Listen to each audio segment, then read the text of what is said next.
देखो भाई, ये वीडियो लंबी हो सकता है 40 मिनट की 1 घंटे की वीडियो बन जाए, पर मैं बता रहा हूँ इसको अगर आपने पढ़ लिया ना, जो मैंने क्वेश्चन बताया पढ़ लिया ना आपने, गारंटी बता रहा हूँ 90 मार्क्स का पेपर होगा ना भाई, 60 मार्क्स पक्के आपके आ जाएंगे, सेम टू सेम क्वेश्चन देखने को मिल जाएंगे आपको। ठीक है, तो पूरी वीडियो देखना, सब्सक्राइब कर देना चैनल को एंड में। तो अगर गाइस आप भी डी यू एस एल के स्टूडेंट हैं, मतलब आप भी सेमेस्टर 1 में हैं, तो आपको पता होगा आपका जो माइक्रो इकोनॉमिक सब्जेक्ट है ना, प्रिंसिपल ऑफ माइक्रो इकोनॉमिक्स, उसका आपका एग्ज़ाम आने वाला होगा 24 जनवरी को जो आपका एग्ज़ाम है। तो उसके लिए काफ़ी बच्चे टेंशन में है कि क्या क्या पढ़ें, क्योंकि उन्होंने काफ़ी बच्चों ने कुछ भी पढ़ा नहीं है, वो काफ़ी टेंशन में क्या क्या पढ़ें, कैसे करें जो हम अच्छे से पास तो हो सकें एटलीस्ट, और अच्छे मार्क्स भी ला सकें, क्योंकि काफ़ी बच्चों ने पढ़ा नहीं है और काफ़ी मतलब ट्रिकी क्वेश्चन भी आते हैं इसके। तो मैं ना आज इसके इंपॉर्टेंट क्वेश्चन कुछ बताने वाला हूँ। इंपॉर्टेंट क्वेश्चन आपको ना हर चैप्टर के मैं बताने वाला हूँ, क्या इंपॉर्टेंट क्वेश्चन है, ठीक है, जो प्रीवियस ईयर में आ रखे हैं, तो आपको वो बताने वाला हूँ जिसको आप पढ़ सकते हैं।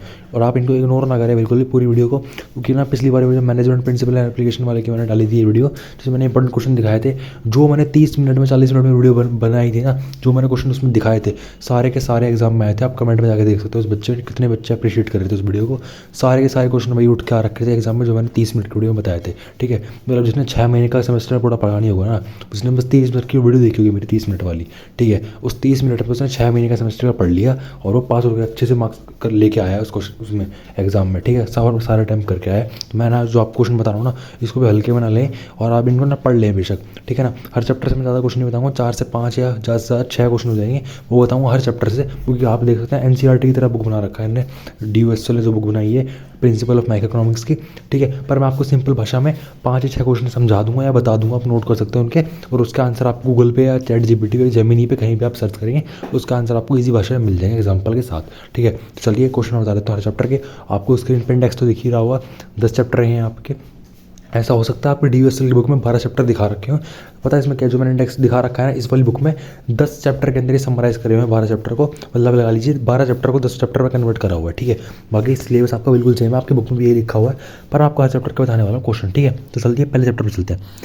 पहला चैप्टर जो है आपको वो है पहला चैप्टर जो आपका है problem of scarcity and choice. ठीक है, इससे आपको जो एक क्वेश्चन जो है वो कर लेना है। सबसे पहले आप नोट कर सकते हैं क्वेश्चन, अगर आप नोट नहीं करना चाहते हैं तो आपको क्या करना है ना, सिंपली आपको वीडियो बार बार देख लेना मेरी। ठीक है, जैसे आप जब भी आप पढ़ेंगे ना, तो आप ऐसे कर लेना, मेरी वीडियो चला लेना, ताकि आप क्वेश्चन मिल जाएंगे। ठीक है, तो सबसे पहला जो क्वेश्चन है ना, वो आपका explain the concept of opportunity cost and discuss how it is related to problem of choice between alternatives. ठीक है, सिंपल भाषा में बताऊँ, इसमें बोला स्कार्सिटी के बारे में पूछा हुआ है। इसका मैं आपको क्वेश्चन में एक हिंट दूँ आंसर का, तो स्कार्सिटी आपको पता हो क्या होता है। आप इकोनॉमिक्स में ये माना जाता है ना कि जो हमारे रिसोर्सेज है ना सोसाइटी में, वो सफिशेंट नहीं है, मतलब ये ऐसे नहीं है कि जो भी हमको प्रोड्यूस करना होगा हम प्रोड्यूस कर सकेंगे। मतलब ये माना जाता है सोसाइटी में जो है ना वो रिसोर्सेज लिमिटेड है, लिमिटेड रिसोर्सेज हैं, और जो हम चाहें वो प्रोड्यूस नहीं कर सकते। अगर हमको एक की प्रोडक्शन बढ़ानी है, दूसरे की प्रोडक्शन कम करनी पड़ती है। जैसे आप लगा लीजिए एग्जाम्पल में, आपके पास अगर 100 रिसोर्सेज है ना, 100 रिसोर्सेज, और आप 2 गुड प्रोड्यूस करते हैं, गुड ए और गुड बी। अगर आप करते हैं 70 पहले आप गुड ए का कर रहे हैं और 30 आपका गुड बी का कर रहे हैं। ठीक है, तो आप क्या करेंगे ना, अगर आपको बी की प्रोडक्शन बढ़ानी है तो आपको ए की कम करनी पड़ेगी, क्योंकि आपके रिसोर्सेज तो आपके पास 100 ही है ना भाई, वो तो है नहीं 100 से 120 हो जाएंगे, वो तो 100 के 100 ही है ना। तो अगर आपको उसकी बढ़ानी है 100 के रिसोर्सेज के अंदर ही, तो आपको ऑब्वियस सी बात है आपको 70 से ए की प्रोडक्शन 70 से 50 पे लानी पड़ेगी, जब आप 30 और बढ़ा सकेंगे। ठीक है, समझ रहे होंगे आप बात। स्कार्सिटी का मतलब यही है, या आप ये लगा लीजिए आपकी जो इनकम है ना 10,000 रुपये है यार, 10,000 रुपये, और आप 2 जगह पे खर्च करते हैं। एक आप तो भाई उसमें उड़ाते हैं पैसे आराम से, लग्जरी में वो लग्जरी लाइफ जीते हैं, और लगा लीजिए 5,000 रुपये आप वो करते हैं ना, 5,000 मतलब वो कर देते हैं, इन्वेस्ट कर देते हैं। और आपको अगले महीने क्या करना है ना, आपको कहना है भाई मेरे को इन्वेस्ट ज़्यादा करना है, इन्वेस्ट ज़्यादा करना है तो भाई खर्चे कम करने पड़ेंगे आपको। सिंपल सी बात है ना, यही सिंपल कॉन्सेप्ट यहाँ पे स्कार्सिटी का। ठीक है, जैसे इनकम मैंने बताया 10,000 रुपये, आपको लगाना है यार 5 नहीं, इस बार मेरे को ना 6,000 रुपये लगाने हैं वहाँ पे इन्वेस्ट करने। ठीक है, तो आपको खर्चे 1,000 से कम करने पड़ेंगे, क्योंकि आपकी इनकम तो सेम है ना। बॉस थोड़ी कहोगे भाई मेरे को 1,000 और एक्स्ट्रा दो, मेरे को और ज़्यादा इन्वेस्ट करना है, इनकम तो नहीं रहेगी आपकी। आपको बस क्या करना पड़ेगा, आपको खर्चे कम करने पड़ेंगे ताकि आपकी इन्वेस्टमेंट बढ़े। तो ऐसे स्कार्सिटी में होता है, आपको एक की प्रोडक्शन बढ़ाने के लिए ना, वो आपको नहीं, प्रोडक्शन वाले को जो प्रोडक्शन करते हैं उनको अगर एक की प्रोडक्शन बढ़ानी है ना, दूसरी की प्रोडक्शन कम करनी पड़ेगी, ताकि उनको रिसोर्स मिल सकें और वो प्रोड्यूस कर सकें। तो स्कार्सिटी ये होता है, मैंने बता भी दिया। ठीक है, एक ही क्वेश्चन है चैप्टर से, और आपको क्वेश्चन मिल जाएगा स्कार्सिटी का, मिल जाएगा आपको स्कार्सिटी के बारे में। पीपीसी का तो आपको बताइए पीपीसी क्या होता है। ठीक है, आपको ये भी क्वेश्चन कर लेना। आपको एक क्वेश्चन और बता देता हूँ, पीपीसी के बारे में पढ़ लेना, बट इस पीपीसी प्रोडक्शन पॉसिबिलिटी कर्व, ये मैं आपको बता देता हूँ सिंपल भाषा में क्या होता है। पीपीसी कर्व होता है प्रोडक्शन पॉसिबिलिटी कर्व, जिसमें ना हर पॉइंट में ये बताया होता है combination of good that can be produced. ठीक है, मतलब एक में ये दिखाया होता है कि अगर आपके पास 100 रिसोर्सेज हैं, या तो आप कर लीजिए 100 आपने ए प्रोड्यूस कर दी, ए वाले गुड कर दिए, और बी के बिल्कुल भी नहीं करे। तो आपको पता है ना 100 रिसोर्सेज हैं, 100 के 100 आपने ए में लगा दिया, बी में 0 लगाया। ठीक है, एक कॉम्बिनेशन ये बता दिया। एक कॉम्बिनेशन वो ये बता देगा कि आपने ए में आप क्या करा, आपने ए में 80 गुड प्रोड्यूस कर लिए और 20 कर लिए उसमें, तो ये टोटल 100 हो गए ये भी। तो वो ना हर पॉइंट पे ये बता देता है कि क्या क्या प्रोड्यूस कर सकते हैं आप गिवन रिसोर्स की तरह। जैसे आप लगा सकते हैं अगर आपके पास 100 रिसोर्सेज है ना, तो आपको कॉम्बिनेशन दिखा देगा, बता देगा कि आप कैसे कैसे कॉम्बिनेशन में कर सकते हैं, ताकि आप इसी रिसोर्सेज जो आपके पास है इसके साथ ही आप इतना क्या क्या प्रोड्यूस कर सकते हैं, क्या कॉम्बिनेशन है। ठीक है, आपको मिल जाएगा, मैंने बता दिया है। बाकी आप गूगल पे जाके, जेमिनी पे जाके कहीं भी सर्च करेंगे पीपीसी के बारे में कि पीपीसी क्या होता है, तो पीपीसी का आपको मिल जाएगा क्या होता है पीपीसी, और पूरा आपके बारे में एक्सप्लेन कर देगा। ये मैंने इंपॉर्टेंट क्वेश्चन बता दिया। ठीक है, फिर से आपको ये आ जाएगा, रुकिए एक सेकंड। स्कार्सिटी का हो गया, अपॉर्चुनिटी कॉस्ट मैंने बताया था, अपॉर्चुनिटी कॉस्ट भी आप पढ़ लेना। ठीक है, पीपीसी के बारे में पढ़ लेना। ये 2 क्वेश्चन हो गए। ठीक है, अपॉर्चुनिटी कॉस्ट हो गया, पीपीसी हो गया। उसके बाद आपको क्या करना है, स्कार्सिटी मैंने बता दिया। स्कार्सिटी रिसोर्सेज क्या होते हैं, आपके रिसोर्स की कमी होती है, रिसोर्स अनलिमिटेड नहीं होते। वांट के साथ साथ रिसोर्स नहीं बढ़ सकते।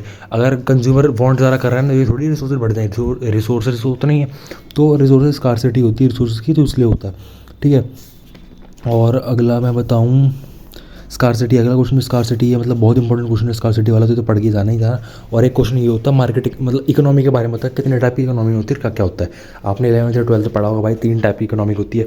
एक होती है जिसमें प्राइवेट कंपनी रूल करती है, प्राइवेट कंपनी वो प्रोड्यूस करती है जिससे उनको प्रॉफिट मिले।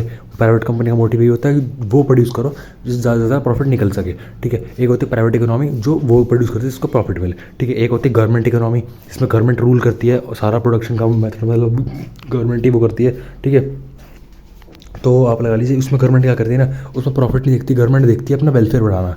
ठीक है, उसमें गवर्नमेंट का मोटिव होता है कि वेलफेयर ज़्यादा से ज़्यादा हो, प्रॉफिट मैक्सिमाइज ना हो विषय हमारा, पर वेलफेयर ज़्यादा से ज़्यादा हो, मतलब लोगों की मदद ज़्यादा से ज़्यादा हो सके। ठीक है, और एक होती है मिक्स्ड इकोनॉमी जिसमें दोनों काम करते हैं, प्राइवेट कंपनी भी होती है और उसके साथ गवर्नमेंट भी, दोनों कंबाइनली काम करती है। जिसमें कहीं कहीं सेक्टर में तो क्या होती है, गवर्नमेंट अपना वेलफेयर बढ़ा लेती है, और कहीं कहीं सेक्टर में जो होती है प्राइवेट कंपनी अपना प्रॉफिट बढ़ाती है। ठीक है, दोनों साथ में काम करती है। तो मैंने तीनों इकोनॉमी बता दिए। एक होती है प्राइवेट, जिसमें प्राइवेट कंपनी प्रॉफिट कमाती है ज़्यादा। ठीक है, एक होती है गवर्नमेंट उसमें कहते प्रॉफिट नहीं कमाती, अपना वेलफेयर बढ़ाती है। ठीक है, इसकी रेलवे आपको पता होगा, रेलवे प्रॉफिट नहीं कमाती है, पर आपको ज़्यादा से ज़्यादा सर्विस देना उनका मोटिव होता है। ठीक है, और होगा आपका थर्ड जो है उसमें मिक्स होता है, इसमें दोनों काम करती हैं। मतलब लगा लीजिए अगर 10 स्टेट हैं एक कंट्री में, 10 में से 5 बढ़ जाएगी, वो 5 ले जाएगी प्राइवेट के पास, 5 ले जाएगी गवर्नमेंट के पास। 5 में गवर्नमेंट वेलफेयर करेगी, 5 में वो प्रॉफिट कमाएंगे प्राइवेट वाले। ठीक है, आपको 3 इकोनॉमी मिल जाएगी। इसको आप एक्सप्लेन करेंगे ना, सब बढ़िया से हो जाएगा, एग्जाम्पल लिख के आते हैं ना, बढ़िया हो जाएगा। सेकंड चैप्टर देखिए, मैंने 3-4 क्वेश्चन बताए फर्स्ट चैप्टर के, आपका उसमें चैप्टर नहीं पड़ जाएगा, आपको पूरी बुक नहीं पढ़नी पड़ेगी। ठीक है, अब आप आ जाइए सेकंड चैप्टर पे। ठीक है, सेकंड चैप्टर है डिमांड एंड सप्लाई के बारे में। ठीक है, डिमांड एंड सप्लाई का एक क्वेश्चन बता देता हूँ आपको, explain the law of demand and why is demand curve slopes downward. ठीक है, इसका आंसर मैं यही बता देता हूँ आपको। डिमांड आपको पता होगा, डिमांड का मतलब होता है number of quantity of goods that is demanded by the consumer at a particular point of time.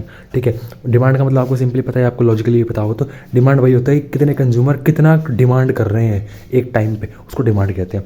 अब डिमांड का लॉ क्या होता है आपको पता होगा, लॉ क्या होता है डिमांड का, अपनी इकोनॉमिक्स पढ़ी है कि अगर प्राइस बढ़ेंगे डिमांड कम होगी, प्राइस कम होगी तो डिमांड बढ़ेगी, तो इनवर्स रिलेशन होता है उनके बीच में। ठीक है, ये होता है लॉ ऑफ डिमांड। और इसी की वजह से ना इसका एक और आंसर बन सकता है इसकी, इसी की वजह से ना डिमांड की तरफ स्लोप्स डाउनवर्ड होता है। डाउनवर्ड क्यों होता है स्लोप डाउनवर्ड, क्योंकि इन दोनों के बीच में होता है इनवर्स रिलेशन।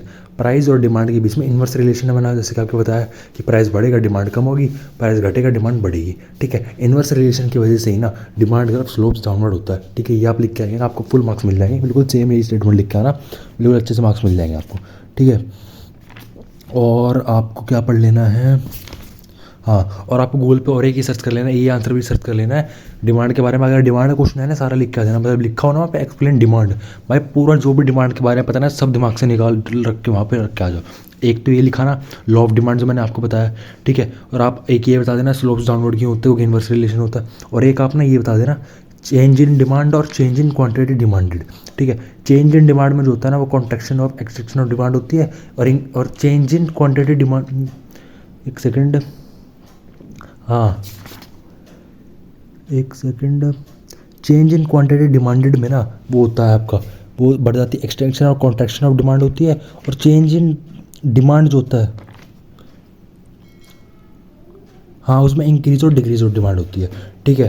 क्वांटिटी सप्लाइड में होगी इंक्रीज और डिक्रीज इन डिमांड, और चेंज इन सप्लाई में होगी आपकी वो डिमांड शिफ्ट कर जाएगी, ठीक है। आपको अभी समझ नहीं आ रहा होगा, आपको सिंपली गूगल पे जाना है, वहाँ पर लिखना है difference between increase and decrease in demand and contraction और extension of demand, contraction of extension of demand, ठीक है।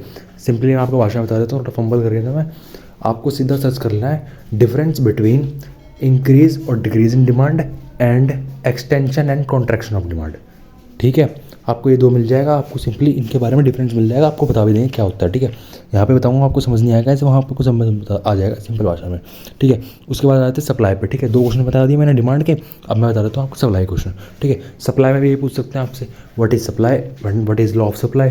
सिंपल आपको पता है, सप्लाई का मतलब होता है number of quantity that are supplied by the producer at a point of time, ठीक है। सिंपल ये इतनी सी लाइन लिख के होगा ना, सप्लाई इतने में डिफाइन हो गया, इतने में law of demand, law of supply explain हो गया, ठीक है। अब इसके बारे में मैं बता देता हूँ आपको कि सप्लाई कर्व बनता है प्रोड्यूसर से, ठीक है, और डिमांड कर्व बनता है कंज्यूमर से, ठीक है। जब भी डिमांड कहीं भी क्वेश्चन लिखते हैं ना, डिमांड वर्ड, तो आपको क्वेश्चन में आंसर लिखना है कंज्यूमर बन के, कि मैं कंज्यूमर हूँ, अब मैं आंसर लिखूँगा, ठीक है, ठीक है। कंज्यूमर के हिसाब से लिखना, डिमांड जहाँ भी बढ़ा जाए, और जहाँ भी सप्लाई लिखा हो जाए, मतलब समझ जाना भाई आप सप्लायर बन गए आप, ठीक है। आप हो गए प्रोड्यूसर, अब आपको प्रोड्यूसर के दिमाग से सोचना है, प्रोड्यूसर के दिमाग से क्या होता है, लॉ ऑफ डिमांड क्या होता है। लॉ ऑफ डिमांड आपको यही होता है, जैसे प्राइस बढ़ेगा आप सप्लाई बढ़ा दोगे, जैसे प्राइस कम होगा आप सप्लाई कम कर दोगे। सिंपल सी भाषा बता देता हूँ आपको, आप शू मैन्युफैक्चर हैं, ठीक है, और आपके शू 100 रुपये के हैं, ठीक है, और आप क्या करेंगे ना, आपको मार्केट में दिखेगा इसका प्राइस आपका 150 हो गया 100 से, ठीक है, 150 हो गया, तो आपको बढ़िया वो दिख जाएगा यार, प्रॉफिट कमाने का सही मौका है, तो आप क्या करोगे, सप्लाई बढ़ा दोगे।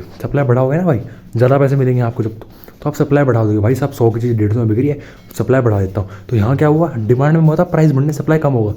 कंज्यूमर क्या करेगा, डिमांड प्राइस बढ़ जाएगा, भाई खरीदेगा नहीं यार, महंगा हो गया मैं नहीं खरीद रहा। पर सप्लायर में उल्टा होता है, सप्लायर में देखिएगा भाई साहब महंगा बिक रहा है मेरा जूता, मेरे जूते के ज़्यादा मिल रहे हैं मेरे को बाहर से, तो क्या करेगा, ज़्यादा से ज़्यादा सप्लाई बढ़ाएगा प्राइस बढ़ते, और क्या होगा, जैसे सप्लाई गिर जाएगा ना, सप्लाई गिर जाएगा, वो प्राइस गिर जाएगा ना, तो क्या करेगा, सप्लायर कम कर देगा यार अपना डिमांड, वो सप्लाई कम कर देगा, क्योंकि उसको पता है यार 100 का जूता है मेरा, मार्केट में अब 80 में डिमांड कर रहे हैं लोग, ठीक है, 80 में बिक रहा है मार्केट में, मैं क्यों 80 में निकालूँ, मेरा 100 का जूता है यार, मेरा तो लॉस हो जाएगा, मेरे को कम पैसा मिलेगा, तो वो सप्लाई कम कर देगा अपनी, वो इतने सप्लाई नहीं करेगा, उसको पता है भाई मेरे जो जूते का कम प्राइस मिल रहा है मेरे को, वो सप्लाई कम कर देगा, ठीक है। सप्लाई का भी होता है, और आपको अब यहाँ पे ये क्वेश्चन आता नहीं है, पर मैं आपको बता देता हूँ, पर वो नॉलेज के लिए जो आप लिख के आएंगे तो आपका बढ़िया क्वेश्चन लेंदी बन जाएगा, कि सप्लाई कर्व अपवर्ड स्लोपिंग क्यों होता है, ठीक है। ये भी आपको पूछना था कि सप्लाई कर्व अपवर्ड स्लोपिंग क्यों होता है, ठीक है। सप्लाई कर्व अपवर्ड स्लोपिंग इसलिए होता है क्योंकि यहाँ पर डायरेक्ट रिलेशन है प्राइस और डिमांड की, उसके प्राइस और सप्लाई के बीच में, ठीक है। डायरेक्ट रिलेशन का पता ही चल गया होगा आपको, क्या है कि प्राइस बढ़ रहा है सप्लाई बढ़ रही है,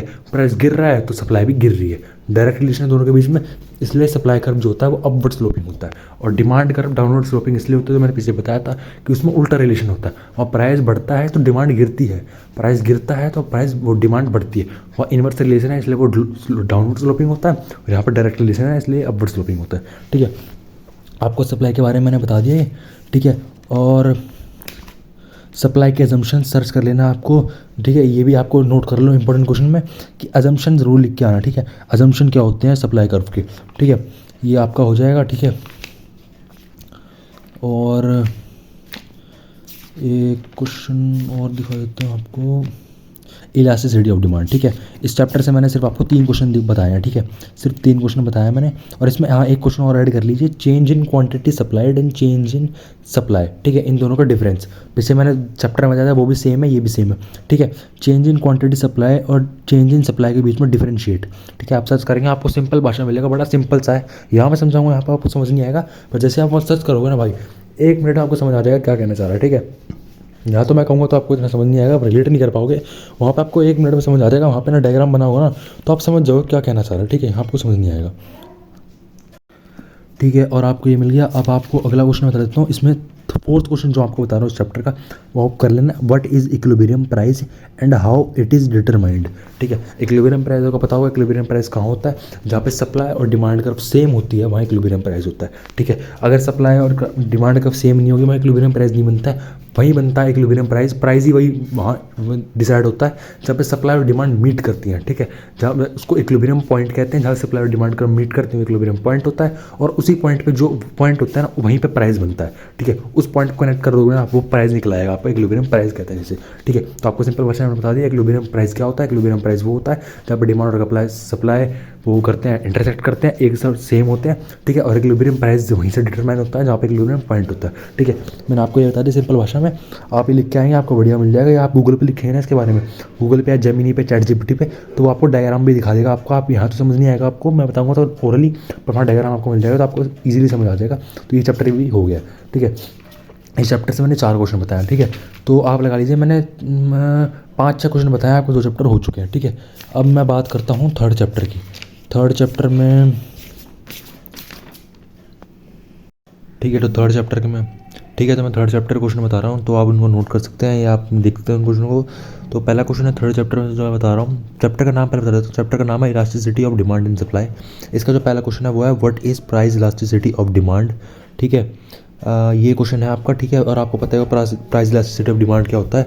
इसका मतलब सीधा ये होता है कि जो भी डिमांड में चेंज हुआ है ना प्राइस की वजह से, उसको प्राइस इलास्टिसिटी ऑफ डिमांड कहते हैं। ठीक है, जो भी मतलब प्राइस में जितना भी चेंज होगा उसकी वजह से जो भी डिमांड, मतलब प्राइस की वजह से जो भी चेंज डिमांड में आ रहा है ना, उसको प्राइस इलास्टिसिटी ऑफ डिमांड कहते हैं। इसमें भी 3-4 पार्ट होते हैं इसकी भी। क्या क्या होती है, एक तो होती है परफेक्टली इनइलास्टिक डिमांड, जिसमें कितना भी प्राइस चेंज हो जाए डिमांड बिल्कुल चेंज नहीं होती, डिमांड वहीं की वहीं वर्टिकली रहती है।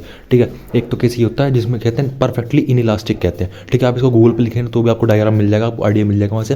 पर मैंने बता दिया है जिसमें प्राइस चेंज हो पर डिमांड में बिल्कुल भी चेंज ना हो, वो होता है परफेक्टली इनइलास्टिक डिमांड। और जिसमें डिमांड बिल्कुल चेंज होती रहे, बिल्कुल कांस्टेंट चेंज हो पर प्राइस में चेंज ना हो, उसको कहता है परफेक्टली इलास्टिक। इलास्टिक का मतलब समझ गए होंगे, इलास्टिक का मतलब होता है बहुत चेंज होना। ठीक है, और जहाँ भी परफेक्टली इलास्टिक होगी इसका मतलब होगा बहुत चेंज हो रही है डिमांड, मतलब प्राइस में कुछ चेंज नहीं हो रहा, प्राइस वहीं की वहीं है, पर डिमांड बहुत चेंज हो रही है ना, आगे पीछे हो जा रही है अपने आप ही बिना प्राइस में चेंज हुए, तो उसको कहता है परफेक्टली इलास्टिक डिमांड। और जिसमें प्राइस चेंज हो रहा है बार बार और डिमांड बिल्कुल सेम जगह पे है, उसको कहते हैं परफेक्टली इनइलास्टिक, मतलब इनइलास्टिक है बिल्कुल डिमांड को।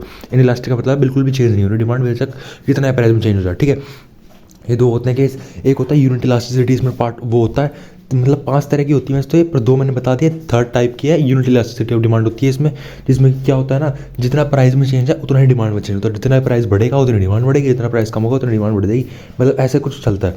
ठीक है, और मैं आपको बता देता हूँ, बस आप 3 लिख के आएंगे, नहीं भी सफिशेंट रहेगा, इसमें आप दिखा सकते हैं, आप डायग्राम भी लिख सकते हैं। बाकी आप गूगल पे लिखेंगे ना प्राइस इलास्टिसिटी ऑफ डिमांड, उसके आ जाएंगे, पार्ट भी आ जाएंगे, और इसका फॉर्मूला जरूर याद कर लेना आपको। ठीक है, फॉर्मूला मैं एक बार ओरली बता देता हूँ, बाकी आप गूगल पे लिखेंगे तो आपको ज़्यादा समझ आ जाएगा वहाँ पर, वरना यहाँ पे मैं बताऊँगा ना आपको ज़्यादा क्लैरिटी नहीं होगी कि मैं क्या बताना चाह रहा हूँ। पर फॉर्मूला बता देता हूँ क्या है। प्राइस इलास्टिसिटी ऑफ डिमांड का जो फॉर्मूला होता है वो होता है percentage change in quantity demanded divide by percentage change in price. ठीक है, ये फॉर्मूला होता है इसका। बाकी आप गूगल पर जाएंगे और आप याद कर सकते हैं इस फॉर्मूला को, क्योंकि सीधा सीधा क्वेश्चन आता है। ठीक है, सीधी क्वेश्चन में सारी वैल्यूज दी होती हैं, अगर न्यूमेरिकल कभी भी आता है ना सारी वैल्यूज में दी होती है, बस आपको फॉर्मूला आना चाहिए, फॉर्मूला इंपुट करेंगे अपने आप उसका आंसर निकल आएगा।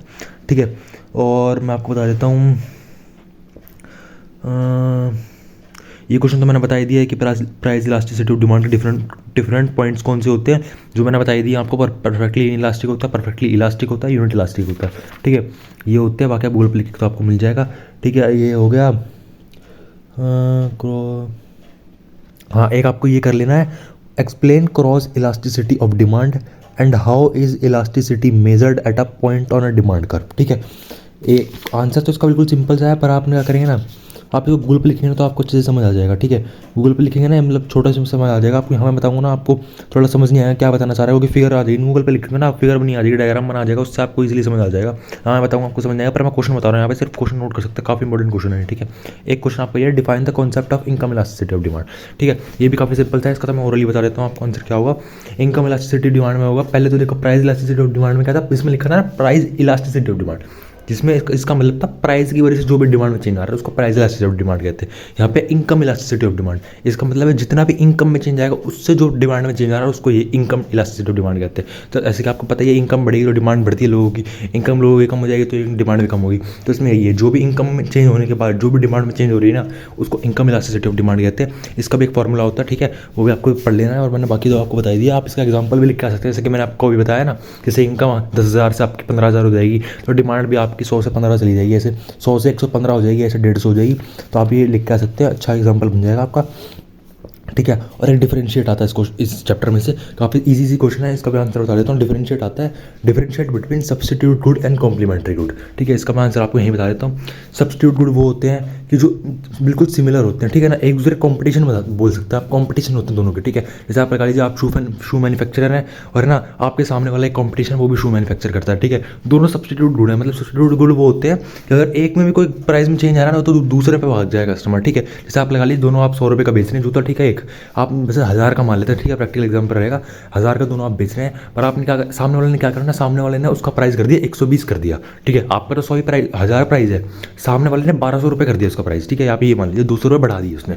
ठीक है, तो सब्स्टिट्यूट गुड ये होता है ना, अगर दूसरे का प्राइस में चेंज आया है ना तो आपकी डिमांड में चेंज आएगा। ठीक है, उसने देखिए उसने 1200 कर दिया, आपके पास 1000 है, तो क्या होगा ना, आपके कस्टमर तो आपसे खरीदेंगे ही, ठीक है, उसके कस्टमर भी आपसे खरीदेंगे, क्योंकि अब उसका जूता महंगा हो गया भाई, वो 1200 में दे रहा है, आप 1000 में दे रहे हो। सब्स्टिट्यूट गुड यही होता है कि अगर उसने प्राइस बढ़ा दिया ना तो उसके कस्टमर भी मेरा जूता बाय कर लेंगे, क्योंकि जूता तो सेम ही है दोनों का। ठीक है, आइडेंटिकल गुड बेच रहे हैं, दोनों सेम जूते हैं। ठीक है, तो मेरे कस्टमर भी मेरे से बाय करेंगे, उसके कस्टमर भी मेरे से बाय करेंगे, उनको पता है भाई सस्ता मैं बेच रहा हूँ दोनों में, ठीक है, वो महंगा बेच रहा है। ठीक है, ऐसे ही अगर वो प्राइस कम कर देगा, लगा लीजिए 1000 का आप दोनों बेच रहे थे, उसने कर दिया 800 रुपये का जूता, तो क्या करेंगे, उसके कस्टमर तो उसको खरीदेंगे, मेरे कस्टमर भी उस पर चले जाएंगे। तो सब्स्टिट्यूट गुड समझ रहे हैं ना आप, सब्स्टिट्यूट गुड होता है बिल्कुल सेम गुड, दोनों सेम जूते बेच रहे हैं हम। ठीक है, वो भी सेम बेच रहा है, मैं भी सेम बेच रहा हूँ। ठीक है, अब उसने प्राइस बढ़ा दिए तो उसके कस्टमर मेरे पे आ जाएंगे। ठीक है, अगर उसने प्राइस कम कर दिए तो मेरे कस्टमर उस पर चले जाएंगे। सब्स्टिट्यूट गुड ये होते हैं। ठीक है, ये एग्जांपल लिख के आएंगे ना बड़ा अच्छे से सब एक्सप्लेन हो जाएगा और एग्जामिनर को भी समझ आ जाएगा। ठीक है, कॉम्प्लीमेंट्री गुड क्या होते हैं, कॉम्प्लीमेंट्री गुड्स ये होते हैं जो आपस में एक दूसरे के लिए बने होते हैं। ठीक है, जैसे कि आप एग्जांपल ले सकते हैं, प्रैक्टिकल एग्जाम, आप पेन और रिफिल होती है ना, पेन और इंक जो आप चलाते हैं पेन, उसके अंदर जो भी इंक डलती है कॉम्प्लीमेंट्री गुड है। देखो बिना इंक के पेन काम का नहीं है।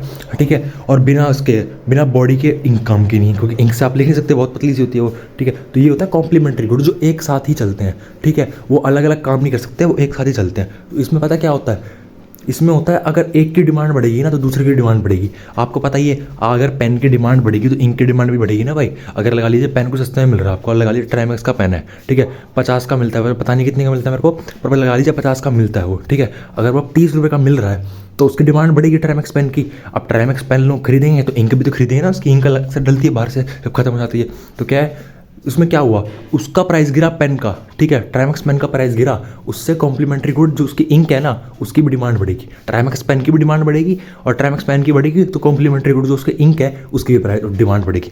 यहीं आप एग्जांपल ले सकते हैं, अगर लगा लीजिए आपका पेन है, उसकी पेन की कॉस्ट जो है मतलब 50 का मिलता रहा पहले, अब 70 का हो गया, मतलब महंगा हो गया। ठीक है, 20 रुपये महंगा 70 का हो गया। अब देखो डिमांड तो उसकी पहले गिरेगी पेन की डिमांड, क्योंकि महंगा हो गया डिमांड गिरेगी।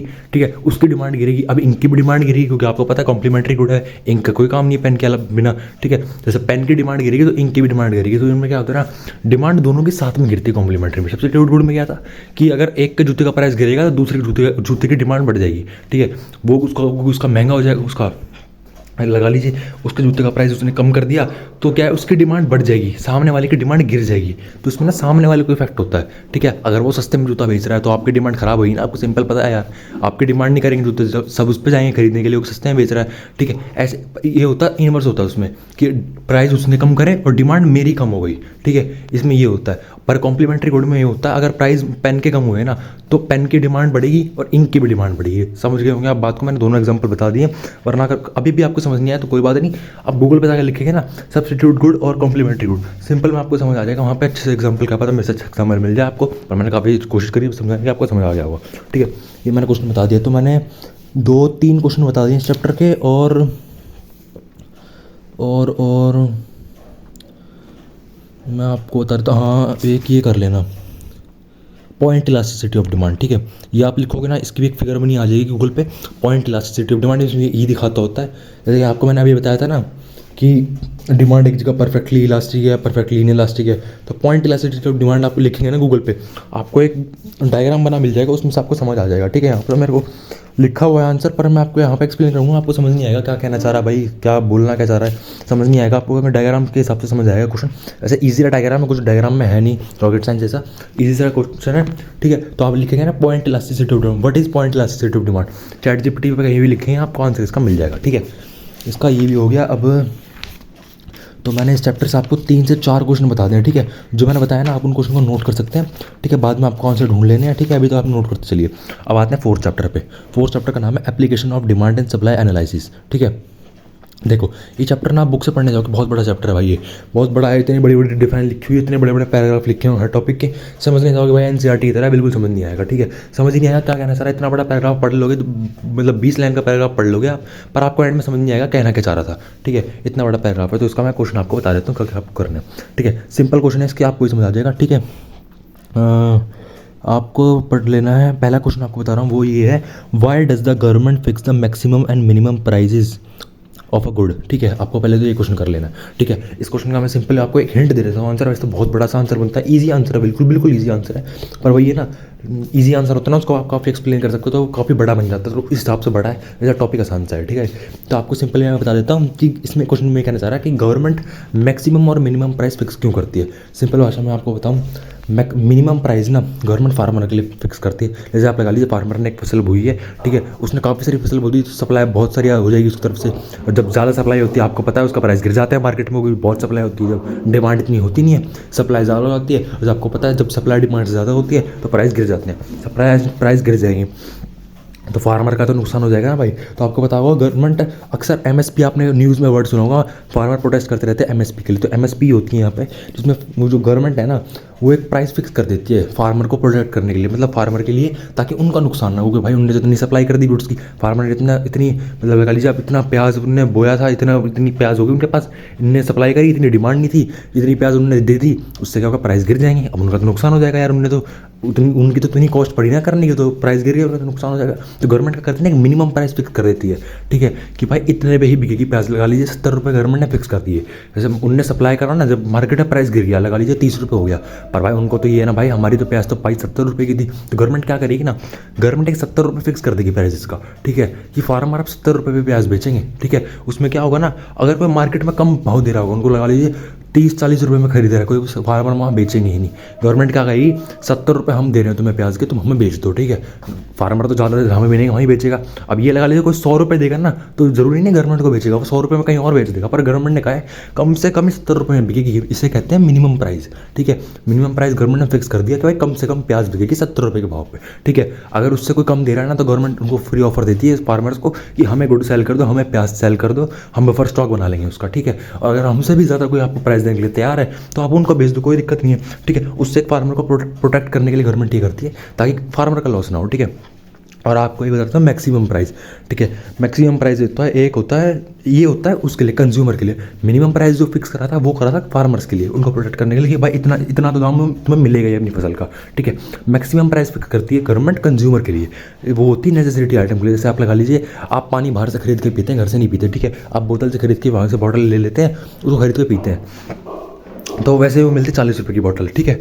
अब उसके प्राइस हो गया मार्केट में 70 रुपये हो गया। भाई 70 रुपये हो गया यार, पानी का तो, पानी सबको चाहिए, नेसेसिटी है, गरीब अमीर सबको चाहिए पानी तो, ठीक है। उसका प्राइस बढ़ जाएगा तो कैसे चलेगा। तो गवर्नमेंट नेसेसिटी वाले वीडियो में क्या होती है ना, एक मैक्सिमम प्राइस फिक्स कर देती है, ठीक है, कि इतने ही प्राइस बिकेगा, इससे ऊपर प्राइस पे नहीं बिक सकता कोई भी, ठीक है। सेलर, कोई भी सेलर नहीं बेच सकता, ऐसा रूल लाती गवर्नमेंट, ठीक है। तो आप गवर्नमेंट क्या करते हैं ना, गवर्नमेंट प्राइस फिक्स कर देती है, 40 रुपये फिक्स कर देगी गवर्नमेंट, ठीक है, कि 40 रुपये से ऊपर कोई नहीं बेचेगा, ठीक है। तो सबको सेलर को क्या करना है, 40 रुपये तक बेचना पड़ता है, उससे ऊपर कोई नहीं बेच सकता, ठीक है। ये गवर्नमेंट करती है कंज्यूमर के लिए, कंज्यूमर को प्रोटेक्ट करने के लिए, ताकि उनको नेसेसिटी की आइटम मिल सके, ठीक है। एक तो क्वेश्चन मैंने आपको ये बता दिया, ठीक है। उसके बाद मैं आपको बता देता हूँ सेकंड क्वेश्चन, तो मैं आपको बता रहा हूँ, वो भी सेम ही है, इसी बारे में ही है, बस अलग वे में लिखा हुआ है। इसको मैं क्वेश्चन फिर बता देता हूँ, आपको आइडिया लग जाएगा कि सेम ही आंसर है, ठीक है। क्वेश्चन ये है कि why does government often interfere in agriculture market. देखा, अभी मैंने आपको बताया था ना, गवर्नमेंट इंटरफेयर करती है एग्रीकल्चर मार्केट में, प्राइस उनका बढ़ा देती है ताकि फार्मर का लॉस ना हो, फार्मर अच्छे दाम पे अपनी फसल बेच सकें, ठीक है। तो गवर्नमेंट एक फिक्स कर देती है प्राइस की, इससे नीचे फार्मर को नहीं बेचना पड़ेगा, इतना प्राइस तो कम से कम उसको फसल को मिलेगा ही, उसकी फसल का, ठीक है। इतना प्राइस तो देना मिलेगा ही उसको, ठीक है। ये इसका आंसर बनेगा, अलग तरीके से लिखा है, ठीक है। आपको जो मैंने समझाया था वो कर लेना, काफ़ी इंपॉर्टेंट क्वेश्चन है गवर्नमेंट के रिलेटेड ना, गवर्नमेंट और एग्रीकल्चर रिलेटेड काफ़ी क्वेश्चन आते हैं एग्जाम में, ठीक है। मैंने ये बता दिया है गवर्नमेंट वाला, ठीक है। 2 क्वेश्चन मैंने बताए हैं इसमें, और और एक ना एक रेंट वाला भी होता है, ठीक है, क्वेश्चन एक रेंट वाला भी होता है, वो भी काफ़ी प्रैक्टिकल क्वेश्चन है यार। जो भी इस चैप्टर के जितने क्वेश्चन है ना, काफ़ी प्रैक्टिकल क्वेश्चन है, आपको प्रैक्टिकल भाषा में समझा दूंगा, ज़्यादा आपको टेंशन लेने की जरूरत नहीं पड़ेगी उसमें, आपको कहीं जाने की भी जरूरत नहीं पड़ेगी, यहीं मैं बता दूँगा, ठीक है। एक क्वेश्चन होता है, एक क्वेश्चन आप और लिख सकते हैं, एक क्वेश्चन ऐसे रिलेटेड होता है ना, रेंट के रिलेटेड होता है कि रेंट के प्राइस ना गवर्नमेंट कभी कभार ना फिक्स कर देती है, ठीक है। जैसे आप लगा लीजिए, जैसे आपने रेंट भाई घर सबको चाहिए, घर रहने के लिए सबको चाहिए, पर कई बार होता है ना लैंडलॉर्ड जो होते हैं ना, वो क्या करते हैं, प्राइस काफ़ी रेंट के बढ़ा देते हैं, ठीक है। ओके, वो तो अपने मर्जी के मालिक है भाई, वो प्राइस लगा लीजिए 5,000 रेंट होता है नॉर्मल, ठीक है, पर वो उनका प्राइस ना क्या करते हैं लैंडलॉर्ड 10,000 कर देंगे, क्या लगा लीजिए एग्जांपल ले लीजिए 10,000 कर देते हैं। भाई घर तो सबको चाहिए, वो भी नेसेसिटी के आइटम है, तो आपको पता है जो भी नेसेसिटी का आइटम होता है ना, उसमें गवर्नमेंट प्राइस हमेशा रेगुलेट करती है, उसमें घुसती है, इंटरफेयर करती है भाई, क्योंकि नेसेसिटी का आइटम सबको मिलना चाहिए। तो अगर लैंडलॉर्ड प्राइस बढ़ा देंगे ना, तो कंज्यूमर के बेनिफिट के लिए गवर्नमेंट ना हमेशा प्राइस को कम कर देती है, प्राइस को ना एक मैक्सिमम प्राइस फिक्स कर देती है कि भाई इससे ऊपर प्राइस नहीं चार्ज कर सकते, इससे ऊपर रेंट नहीं कर सकते, ठीक है।